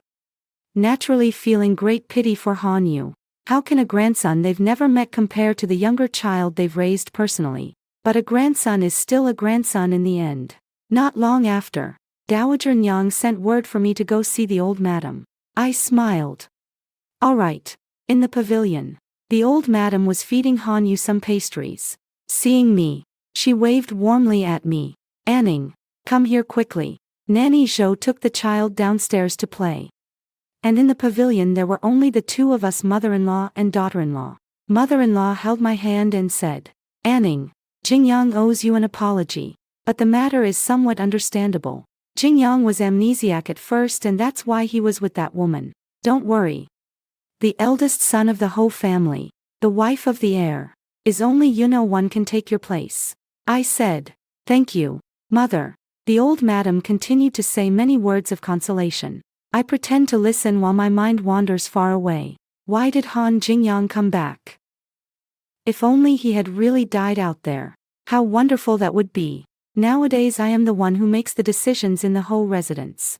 Although mother-in-law is domineering and overbearing, I hold leverage in my hands and she tolerates me very well. Moreover, I have grown used to getting along with her, knowing how to stroke her fur along the grain. In 2 years, if she kicks up her legs, I will become the legitimate master of the Marquis mansion. But Han Jingyang has returned, bringing back a mother and child, threatening my position. Of course I could take the gold and silver and leave, but in this world, it is easy for a woman to want to establish her own line and become a target for covetous eyes. Without a strong backing, anyone can come and step on it. I want to hold the Ho family firmly in my hands. After thinking, I said, Mother, it's normal for a man to have 3 wives and 4 concubines. I don't blame the heir. Grandmother's expression brightened considerably. I knew you were so magnanimous. I also said, now that I have you heir, the latter half of my life has a purpose. And I have you, mother-in-law, by my side. It doesn't matter who the crown prince favors. I only hope Lin Ro will not go against Yuer. And that Yuer's position will not be threatened. Mother-in-law's face sank a little. Naturally, after a moment, she spoke of the purpose of this trip. Anning, Han Zheng is, after all, the biological son of Jingyang. Being a son of a concubine isn't very good. I have decided to put Han Zheng under your name. What do you think? I said, Mother, I have no problem. I just don't know if the crown prince and Lin Ro will agree. I know that grandson is also very important in grandmother-in-law's heart, and every attempt to push Han Zhang under my name is within expectations. Grandmother-in-law snorted. If they don't agree, you have to agree. If they agree, you still have to agree. I said. Daughter-in-law understands. After the discussions were finished, I had just returned to the courtyard when I saw Han Jingyang and Lin Ro standing outside. Han Jingyang's face was furious, while Lin Ro wore a look of grievance. You, Song Anning. You wicked woman. How could you let us live in such a dilapidated courtyard? Han Jingyang roared in anger. I said, young master, why are you so angry? Han Jingyang, how did my Songjing garden fall into such a ruin? Can't you hire someone to tidy it up? I replied coolly, Crown Prince. It's my negligence. Bring someone. Autumn Chrysanthemum answered. Yes. I said, gather a few people to tidy Songjing garden, and let the Crown Prince rest. By the way, arrange Lin Aunt Lady as well. Chi Ju glanced at Lin Ro and asked, which yard does Aunt Lin reside in? Lin Ro spoke first. Madam, I want to be closer to the Crown Prince. I nodded. Very well. Then you shall live in Chunha courtyard. The two of them left satisfied. Autumn Chrysanthemum gave a sharp cry. What thing dares to challenge our mistress? Madam, rest assured. Everyone understands what to do. I nodded and turned to walk into the inner courtyard. In the deep mansion, there are many methods of torment. One can be made dumb and unable to speak even when bitterly suffering. Although Chunhuan is close to Han Jingyang's courtyard, it is dilapidated and the roof leaks. Not only was the living place uncomfortable, but the maidservants and cooks were undermining behind the scenes, which made Lin Ro so angry she couldn't speak. In one night, Lin Ro could not take it anymore. I, on the other hand, didn't think Han Jingyang was too much to deal with. After all, there was a mother-in-law watching over him from above. Soon, Lin Ro moved into Han Jingyang's courtyard and insisted on living together, no matter what. 9. I immediately went to report to Grandma. Mother, Lin Ro's own courtyard is unoccupied, yet she insists on living in the young master's courtyard, and the two are always getting tangled up with each other. As I spoke, I glared at Grandma Zhou. Nanny Zhou also said, Madam, that Lady Lin is utterly impolite. Which noble family's concubine lives in the San Master's residence every day? If this gets out, the San Master's reputation will be ruined. A cold sneer rose in my heart. What reputation does Hans Jiang have? He was injured on the first expedition. Others thought he was dead. In the end, he hid away for more than 3 years. And now he has returned to the capital in a desolate state. If he were dead, everyone would regard him as a hero. Now that he has returned, what would everyone think? Mother-in-law angrily slammed the table. This Lin Ro, truly outrageous. I stood up and said, Mother, Lin Ro is so unruly. She has corrupted the prince and also taught Han Zhang badly. Please transfer the rightful heir to my name as soon as possible. I will surely treat him well. He is still young now and can be managed. But if he grows older, there will be no way to control him. Mother nodded. Indeed, Dowager Nyang, go call them over. Yes. Nanny Zhou departed at the order. Soon, Han Jingyang and Lin Ro arrived in the courtyard. Han Jingyang said, Mother, what do you want us to do here? Lin Ro, having suffered a small setback, glared at me with hatred and spoke in a coquettish, irritable voice. Could it be that elder sister heard that husband dotes on me, and came specifically to inform the old madam to complain? I turned my head to Chiu Ju and said, slap her. Chiu Ju walked over, grabbed Lin Ro, and slapped her across the face. You a concubine. How dare you disrespect the madam? You deserve a beating. Ah! Lin Ro cried out in shock. Autumn Chrysanthemum slapped her again, entering the room without bowing to the old madam and madam. You still dare to rudely call the heir apparent lord husband. Ah! You an attendant. Staying every day in the heir apparent's courtyard, wrecking the heir apparent's reputation. So ill-mannered. Autumn Chrysanthemum kept slapping Lady Lin several times as she spoke. Han Jinjiang hurriedly pushed away Kyujv. Stop it. Then he pointed at me and scolded. Song Anning. Don't go too far. I smiled, turned to my mother-in-law and asked, Mother, do you think I went too far? Mother-in-law had long been fed up with Lin Ro. Not too far. She deserves a beating. Han Jingyang said with unease. Mother, I am your son. Why do you only listen to Song Anning? Mother-in-law replied. All these years Anning has managed the Marquis mansion, served me, and even cared for you. What are you doing? For this bitch you contradict me at every turn. And you still have the nerve to speak up. Lin Ro cried. Old madam, you have misunderstood. Madam is bullying me, putting me in a dilapidated courtyard. A courtyard that is uninhabitable. I only went to the young master's courtyard. Han Jingyang also said. Yes, mother, it's all Song Anning's fault. When my mother-in-law looked over, I said, Mother. The situation was this.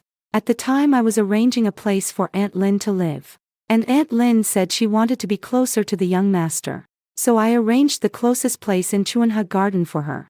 That courtyard was indeed a bit dilapidated, but it was by no means uninhabitable. And I was just about to arrange for repairs to the house. Yet Aunt Lin used this as an excuse and moved into the young master's room. Han Jingyang said, Mother, you heard it. If Chunhyuan collapsed like that, how could Lin Ro possibly live there? It's all Song Anning's fault. I look at my mother-in-law. Mother, did I, the daughter-in-law, do something wrong? I, the daughter-in-law, am truly heartbroken right now. My gaze was very steady. The mother-in-law sighed, stood up, walked over to Han Jingyang, and gave him a slap. You rebellious son. Slap. Han Jingyang covered his cheek, stunned. Mother, why are you hitting me again? The mother-in-law scolded. Han Jingyang, how could I have given birth to such a stupid thing as you?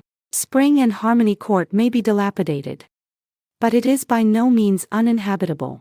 You and your people managed to survive the bitter border. So how can you not bear a slightly tattered courtyard now that you're back at the Marquis mansion? How is it that once you return to the capital you've become so pampered? It's clearly that bitch Lin Ro using you as an excuse to get close to you.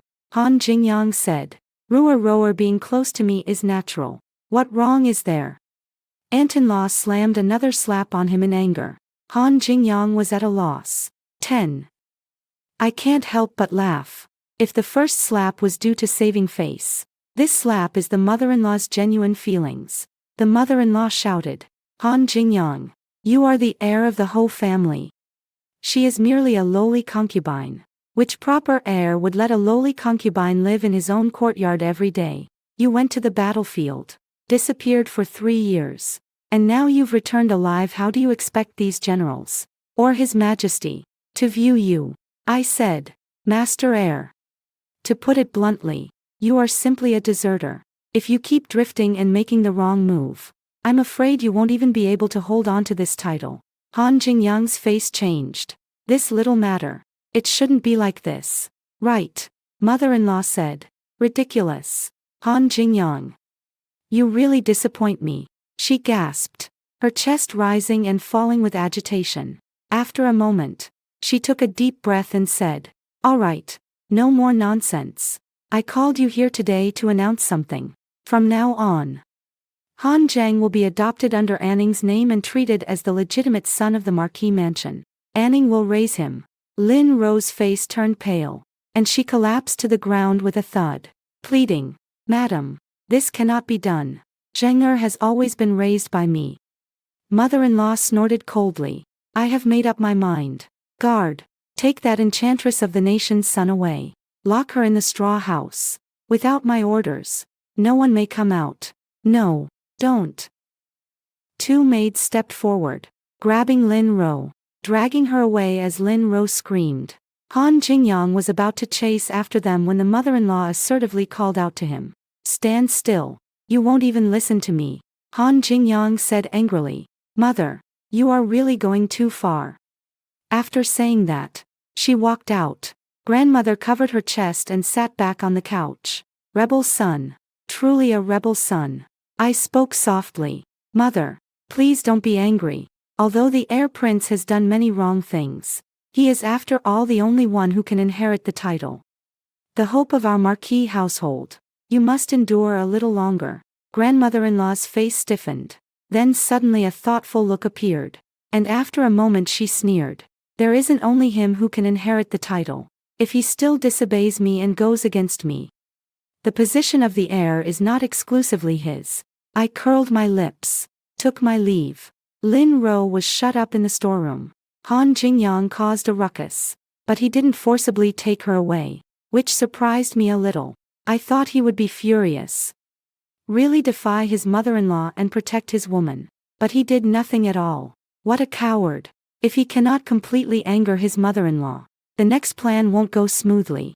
It seems I have to add more fuel to the fire. Han Zheng came into my yard, and I asked him to get along with Han Yu. I guess Lin Ro said many bad things about Han Zheng in front of Han Zheng. And Han Zheng has never gotten along with Han Yu, and he is quite hostile toward me as well. I don't mind his attitude. After I had that dream, I sent someone to the border to look for Han Jingyang, hoping to bring him back so as to avoid the scenes that appeared in the dream. However, after searching for a long time, we still couldn't find him. I've always wondered. After being with Han Zheng, I kept probing him for information, trying to get various details from his mouth. Han Zheng is just a kid. There is no way he can keep a secret. I know the place where Han Jingyang and Lin Ro lived before the place was actually not inside the customs area, but outside. No wonder they could never be found. In that case, it can all be spun into a story. I sent a homing pigeon to send a message, letting the people and horses still searching at the border go to the place where Han Jingyang and Lin Ro once lived, with the main task of investigating Lin Ro's background. Soon, the reply arrived. That day I was reading in the courtyard when a dove descended from the sky and landed beside me. I took the letter from its leg, unfolded it, and raised an eyebrow at what I read. Next, I let someone intentionally reveal to the shed Lin Ro that I abused Han Zheng and also say that Han Yu bullies Han Zheng every day. Lin Ro really couldn't sit still, and she tried every means to send a message to Han Jingyang, asking him to save her. A maid secretly came to see me. Madam, Aunt Lin gave me a bracelet and asked me to deliver a letter for her. Please let the young master see her. I focused on pruning the branches, not lifting my head. Go ahead. Yes. The maid retreated downstairs. 11. Soon, there was a commotion in the prince's residence. A servant came to report. Madam, the eldest son's sudden rush into the storeroom and carried Lady Lin out. They say Lady Lin is gravely ill, and a physician has been summoned to treat her. I said, Qiuju, go tell mother. Han Zheng and Han Yu were playing in the yard. When they heard the news, Han Zheng immediately ran out. I want to see mother. I did not stop him, and said to the nurse, Grandma, you take young master Yu to Songjing Garden to meet the heir. And in the meantime look after the legitimate young master. Yes. The nurse brought Han Yuya to Songjing Garden as well. I walked out of my own courtyard and waited on the road. After a moment, Grandma rushed over with a furious expression on her face. The confinement of Guan Linru was a command issued personally by Grandma. Now Han Jingyang has defied her and released Linru on his own. This is undoubtedly a big slap in her face. Again and again, Han Jingyang defies her for Linru, and Grandma's patience has reached its limit. When I saw her, I hurried forward. Greetings, Mother, Grandmain-law asked. Did Han Jingyang release Linru? I nodded. Grandmain-law exclaimed. This rebellious son. Has he even taken me, his mother? Seriously, I said. Mother, that Lin Ro is too formidable. You personally raised the crown prince for more than 10 years. Yet she's been by his side for only 3 years and is already ahead of you. The mother-in-law's gaze grew more resentful. I said, Mother, has the heir ever told you where exactly he has been for more than 3 years since his disappearance? The mother-in-law froze for a moment, her eyes flickering. What are you asking this for? From her expression, I could tell that Han Jingyang had surely told her some important things under her questioning, but the mother-in-law was not willing to tell me. It is only natural that, no matter how capable Han Jingyang is, he is still her own son. And I am just an outsider. Over these years of getting along, We have always been in a state that is almost like enemies and almost like friends. I handed a piece of paper to my mother-in-law. Mother. Lin Ro's prowess may be due to some other reason. My mother-in-law picked up the paper and glanced at it, her face changing drastically. What? Lin Ro could be a spy. I nod slightly. I suppose the heir to the prince also told you a few things. Mother. You can look at what's written on the paper to see if it matches. Grandmother-in-law hurriedly looked it over and said, yes. He did tell me that he and Lin Ro live outside the doors. But he said Lin Ro is a person from inside the gates. I shake my head. He lied. The heir to the prince may only know that she is from Qinghua, but not that she is a spy. Not even Han Zheng's child may belong to the heir. Grandmother-in-law's face changed drastically. What did you say? I said, Mother, do you know how I found out Lin Ro's identity? Grandmother frowned. Yes. How did you know? I replied. Not long ago. The crown prince brought Lin Ro back, and my daughter-in-law had someone take Lin Ro's portrait to investigate her identity. It happened that a caravan from Qinghua passed through the capital. So my daughter-in-law's people went to inquire. By coincidence, there happened to be someone who knew Lin Ro, and said she was the lover of a friend. That person said Lin Ro was already pregnant 3 years ago, but suddenly left without saying goodbye, which greatly distressed her friend. Do you think a woman, just in a normal situation, suddenly ran to the border to rescue an enemy country's general, even living with the enemy general for more than 3 years if not a spy? Then what is it? I passed the message to my mother-in-law with feigned authenticity. The more she listened, the paler her face became. These messages are half true, half false. Lin Ro has a lover who is real, but the pregnancy is a fake. So what? I say there is pregnancy. Then there is pregnancy, unless someone can produce evidence to prove Lin Ro's innocence. But such things are hard to prove. Grandmother gritted her teeth and said, this can't prove that Lin Ro is a traitor. I said, the details of the espionage are not conclusive, but Lin Ro being a person from Qinghua is a settled matter. Mother, let's not talk about other things. If people learn that the heir apparent disappeared on the battlefield and went to Qinghua, even married a Qinghua woman and sired a child, and if those with ulterior motives find out, they would say we colluded with the enemy and treason.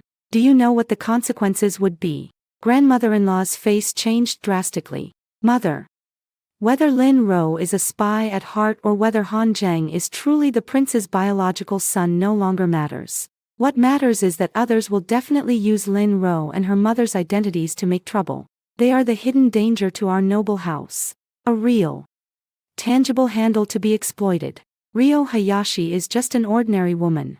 If she becomes the crown prince's concubine, I won't care about her squabbles over jealousy. After all, when the crown prince returns, it's proper to take several more wives and have a few more sons of concubine status. But once Lin Ro's mother and son are exposed, our marquis household will be doomed. Mother, please judge for us. Daughter-in-law. The air was quiet, and leaves whirled as they drifted down. I understand. After a long while, the mother-in-law took a deep breath. Let's go over and take a look first. 12. I and my mother-in-law. Actually, I and my mother-in-law quietly arrived at Songjing Garden. As soon as we went in, we heard Lin Ro crying to Han Jingyang, Prince, you must speak up for me. I've suffered from the madam's scorn, and she has even abused the rightful son. At this moment Han Yu's voice rang out. Father, mother did not abuse brother. She treats me and brother the same. Lin Ro suddenly became furious. You little runt. What are you coming here for? Han Yu startled, softly saying, older brother has run out. Mother worries he will get lost. So the nanny brought me here to find brother. Lin Ro didn't believe him at all. Would she be so kind? Han Yu. You're just trying to bully Zhang Heir and came after him. Right. During this time I arranged for someone to pass along news that Han Yu bullied Han Zheng. And Lin Ro kept that in mind the whole time. She was already wary of me and Han Yu. After hearing this, she didn't doubt it at all. And hated Han Yu to death. Han Yu defends himself. I did not bully him. Lin Ro Dao. You did. Don't think I don't know. You're an outsider born from somewhere else. You're afraid Zheng'er will take your rightful place as heir. You bully him in everything. Han Yu bursts into tears. I didn't. Lin Ro's fury erupts. Yes you did. You little bastard. I tell you, don't you dare try to seize Zheng'er's place. Mother-in-law was furious to the extreme, forcefully pushing the door open. What are you doing? With a bang, the door swung open. Lin Ro was gripping Han Yu's arm tightly, her face contorted, her eyes wide open. This scene fell into the mother-in-law's view. Incredibly glaring. She rushed over and slapped Lin Ro hard across the face. Bitch! Ah! That slap was delivered with full force. And Lin Ro fell to the ground. Han Jingyang had been sitting by the table, and he hurried over to help Lin Ro up, angrily asking, Mother! Why do you always bully Roer? Grandmother-in-law was so furious she nearly spit blood, pointing at Han Jingyang. You unfilial son. You truly are an unfilial son. She drew a deep breath, then spoke coldly. Servants. Aunt Lin is not virtuous and has harmed her offspring. At once. Execute by rod. Madame Zhou led 2 old maids who rushed in, grabbing Lin Ro from both sides. Lin Ro turned pale with shock. Old madam, this is wrong. I did not harm my offspring. What? The mother-in-law's eyes widened with anger. And she glared at her hatefully. I saw with my own eyes you choking Yuer, and I heard with my own ears you calling Yuer a wild child. Initially, out of respect for Jingyang and Han Zheng, I intended to spare you, but you have repeatedly stirred up trouble, disobeyed orders, and with ambitious, reckless thoughts of harming my Yuer to make space for your own son. I will not spare you. With every word, Lin Ro's face grew paler. The 2 old women were already pulling her outside. She shouted loudly, Jingyang! Save me, Jingyang! Han Jingyang was about to rush out when I kicked out my leg at him. He didn't notice the step and tripped, tumbling down with a thud like a dog eating poop. I ordered, still not stopping the crown prince yet. The maidservants surged forward, pinning Han Jingyang down so he couldn't move. At this moment, the dowager was furious to her limit, grabbing Han Yu and snorting coldly, paying him no mind as she walked out. There was a crackling of boards outside, and Lin Ro's wail, Jingyang! Help! Help! Roer! Han Jingyang struggled to get out, but everyone held him down tightly. After all, he is a man. And very strong. Several maids and female attendants could hardly hold him down. Seeing that he was about to struggle, I grabbed the bench beside me and slammed it hard against his head. During the first hit, he hadn't fainted yet, turning his head in shock. Eyes wide. Maybe he never thought I would hit him with a stool. I flashed him a smile, then smashed him again hard. This time, he finally blacked out. Lin Ro's scream grew weaker and weaker, and eventually faded away. I threw away the stool, clapped my hands, and walked out. I happened to see Han Zheng running over in tears, lying on Lin Ro's corpse, continuously calling mother. Grandmother-in-law was still angry, her gaze toward Han Zheng ice cold. Zheng'er, your mother is Song Anning, not this BH. Han Zheng cried as he shouted at her. Lin Ro is my mother. Song Anning is not. Song Anning is a bitch. A bitch. A bitch. I will kill you all. You are the ones who killed my mother. I will kill you all. I walked up to him and slapped him. Han Zheng is just a child. With one slap he was knocked to the ground, crying uncontrollably. I asked him, who taught you to call me a bitch lowlife? Han Zheng cried. You are a wretch. Clearly my mother is my father's wife. Yet you snatched my father away and had my mother become a concubine. You killed my mother. And I will kill you. I turned to my mother-in-law and said, Mother, please deal with this child as well. 13. The grandmother-in-law shuddered all over. This, I said, Mother, you have to think it through. Today, in front of this child, you killed his mother with your own hands. He will never forgive you for that. Even if you raise him, you are raising an enemy. Grandmother-in-law fell silent. I continued. Moreover, whether he is really your biological grandson is still uncertain. He is a person from Qinghua after all. Grandmother-in-law's face changed. I finally said, if Han Zheng continues to stay at the Ho residence, Han Jingyang currently detests Han Yu, and in the future will inevitably favor this child. Han Yu will not be able to get a single penny from the Ho residence. Mother, I may not speak nicely, but after you are gone, what will happen to Han Yu? Who will protect him? Han Jingyang simply does not like him. Han Zheng treats him as an enemy. I know you are reluctant to part with Han Zheng, but you should consider Han Yu even more. Over there Han Zheng was still shouting that he would kill us. Grandma pursed her lips, and her gaze gradually turned cold. Then, send him off. Aunt Zhou stepped forward, picked up Han Zheng, nodded at Grandma, disregarding Han Zheng's frantic struggles, and headed out of the Ho residence. Things are over. By the time Han Jingyang awoke from his unconsciousness, everything had settled. He lay in bed, and as his wife, it was her duty to attend to him. I carried a bowl of medicine, sat on the bench beside him, and was prepared to feed him. Han Jingyang slammed over my medicine bowl, and with a savage glare asked me, "Don't pretend with me. Where is Rebor? Where is Rebor?" I glanced at the shattered fragments on the ground, not angry, and calmly said, "She is dead." "What? Dead?" Han Jingyang jumped off the bed in disbelief, grabbed my collar with a ferocious face. "You lie. How could Rebor be dead? You killed her. You vixen. Poisonous woman." I am unmoved. Don't forget. The one who ordered Lin Ro to be killed with the execution staff was your mother. Mother had her confined because she was unruly, instigating you to rescue her. And you, for her sake, actually disobeyed mother's orders and released her. Of course mother is furious. And Lin Ro even bullied Han Yu. Han Yu is mother's lifeblood. You stood by and didn't intervene at all. So mother naturally wants to kill her. Han Jingyang's face flushed red with embarrassment. Mother. Why can't mother tolerate Rebor? Why?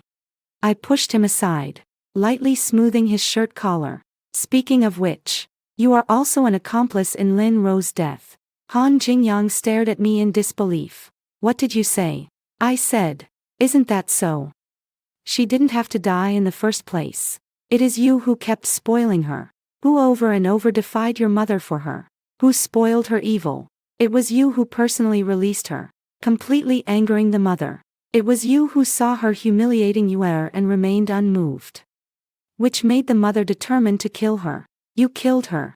Han Jingyang. You are the one to blame. With every word I spoke, Han Jingyang's face grew paler. He shook his head, as if struck by a terrible blow. How could this be? No, that's not how it is. It's not. I sneered. Han Jingyang. You are a coward. Dare to act but not face the consequences. Lin Ro is dead because of you. Han Jingyang was furious. Not me. My mother. It was my mother who killed her. Me. Yeah. It was my mother who killed her. But what can you do? You're just a coward. With a pop, Han Jingyang spit out a mouthful of blood. I let out a soft hum and swept my sleeves as I left. Not long after I left, according to Qiuju's report, Han Jingyang lost control of his emotions, rushed into his mother-in-law's yard, and made a loud disturbance. The mother-in-law has a strong personality and naturally believes she is not at fault. Two people who think they are not at fault arguing with each other will naturally get louder and angrier the more they quarrel. In a panic, Han Jingyang shoveled her mother-in-law by mistake, and the mother-in-law tumbled down the stairs. Her body was already not well, and she broke a bone directly. The mother-in-law is bedridden. As a dutiful daughter-in-law, I naturally take care of her at the bedside. Mother-in-law cried with great sorrow. What wickedness have I committed, to give birth to such a prodigal son? The elderly woman lay in agony from the broken bone, and Han Jingyang believed she had killed Lin Ro. Filled with resentment, he would not even show his face to visit. The heart of the old woman grew colder and colder. If she only had Han Jingyang as a son, no matter how much he caused trouble, she could only endure it. But now that she has Han Yu, she has more choices. 14. Han Jingyang knew that his mother-in-law had sent Han Zheng away, and he became furious. returning to the courtyard to yell at his mother-in-law. His mother-in-law was so angry she nearly spit blood, just as she opened her mouth to speak. Han Jinyoung walked away without a word. He went to look for Han Zheng but never found him. The people of the Ho family are all in my control. He cannot move them. The money is also in my hands. And he has no way to take money out to hire people. I openly refused him. And he has no way to ask the mother-in-law to decide after all. He caused the mother-in-law to fracture a bone.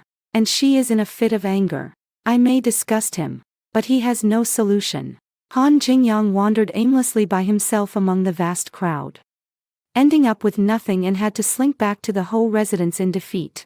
Back at the Ho residence, he drank himself into a stupor every day to drown his sorrows. To be honest, his demeanor surprised me quite a bit. There is still some real feeling there. No wonder he could do such a thing as downgrading his wife to a concubine for Lin Ro. If you want to pretend to be deeply affectionate, if sacrificing himself is necessary, I would say he is truly deep in love. But sacrificing me to fulfill their relationship, what does that count as? Lin Ro has really been bullied. He cannot protect her when family conflicts arise. He cannot mediate and lets the contradictions accumulate more and more. This kind of man is incompetent and selfish. I stopped interfering with him. In the end, the mother-in-law accepted this son and sent Aunt Zhou to persuade him, telling him that Lin Ro is a spy for Qinghua. Nowadays, whether or not it is a mole, it must be made real. They still claim that Han Zheng is not his own son. Once his identity is exposed, someone with a heart will make something of it. However, Han Jinyoung at this moment simply does not listen to her. He treats his mother-in-law as an enemy, gnashing his teeth in hatred. Mother-in-law is very sad, her heart growing colder.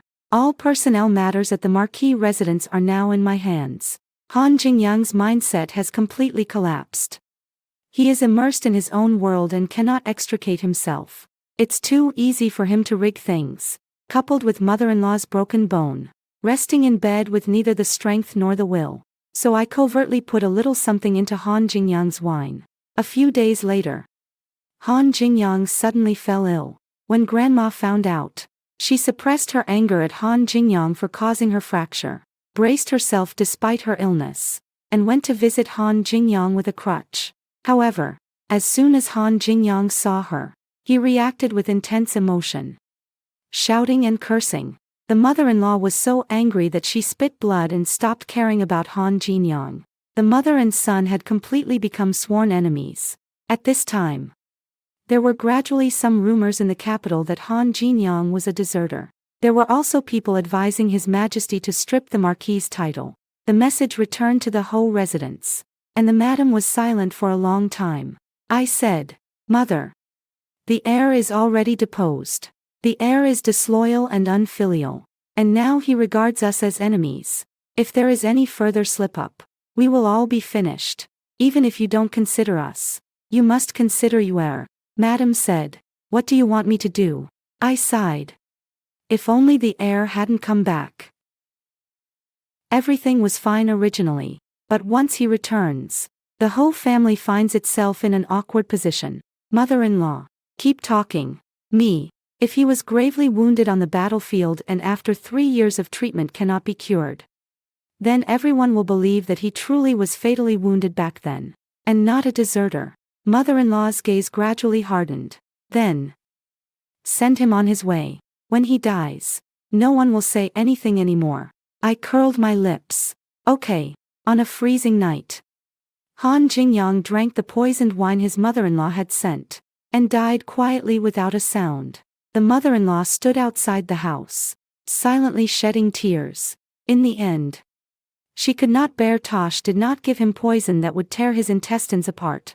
Letting him die without pain could also be seen as respecting the mother-son bond. I watched with a detached gaze throughout, with no emotional fluctuations. Han Jingyoung treated me as an enemy. Once he steps out of his sorrow, he will certainly deal with me as the crown prince and a strong, vigorous man. It would be easy to kill me, just as in a dream.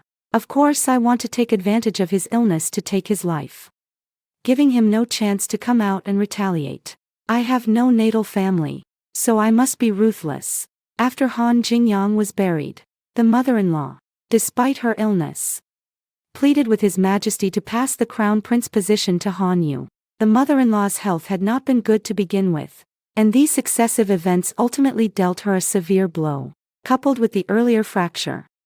She fell gravely ill within a few months and never recovered. 15. Before she died, she clenched my hand tightly and said, "Anning, I know many things were done by you. If I close one eye and open the other, it will pass." I pursed my lips and remained silent.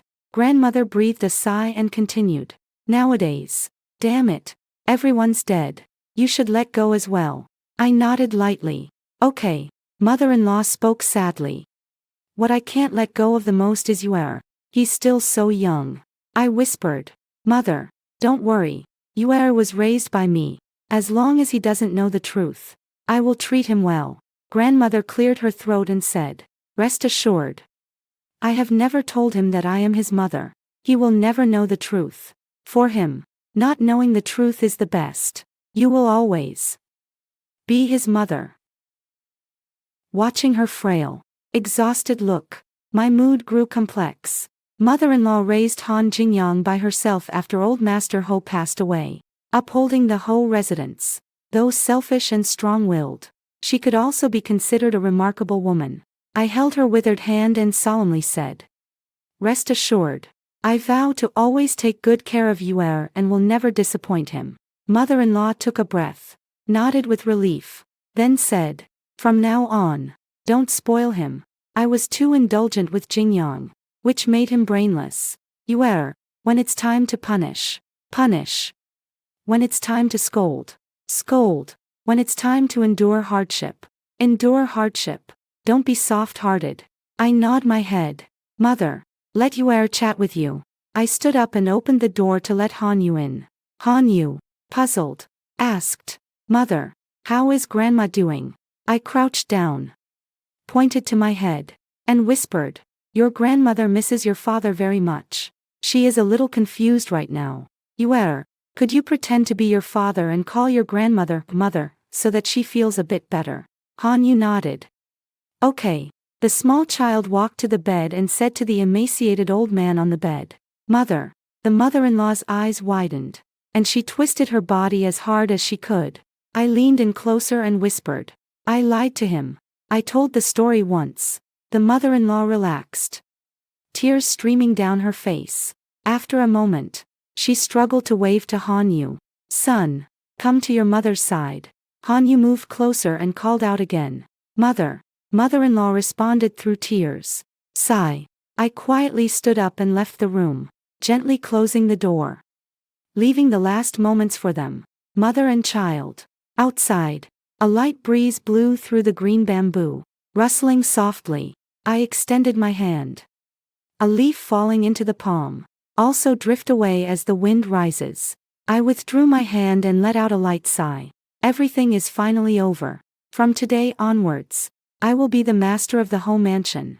That's all for today's story. If you enjoyed this video, please give me a like and subscribe.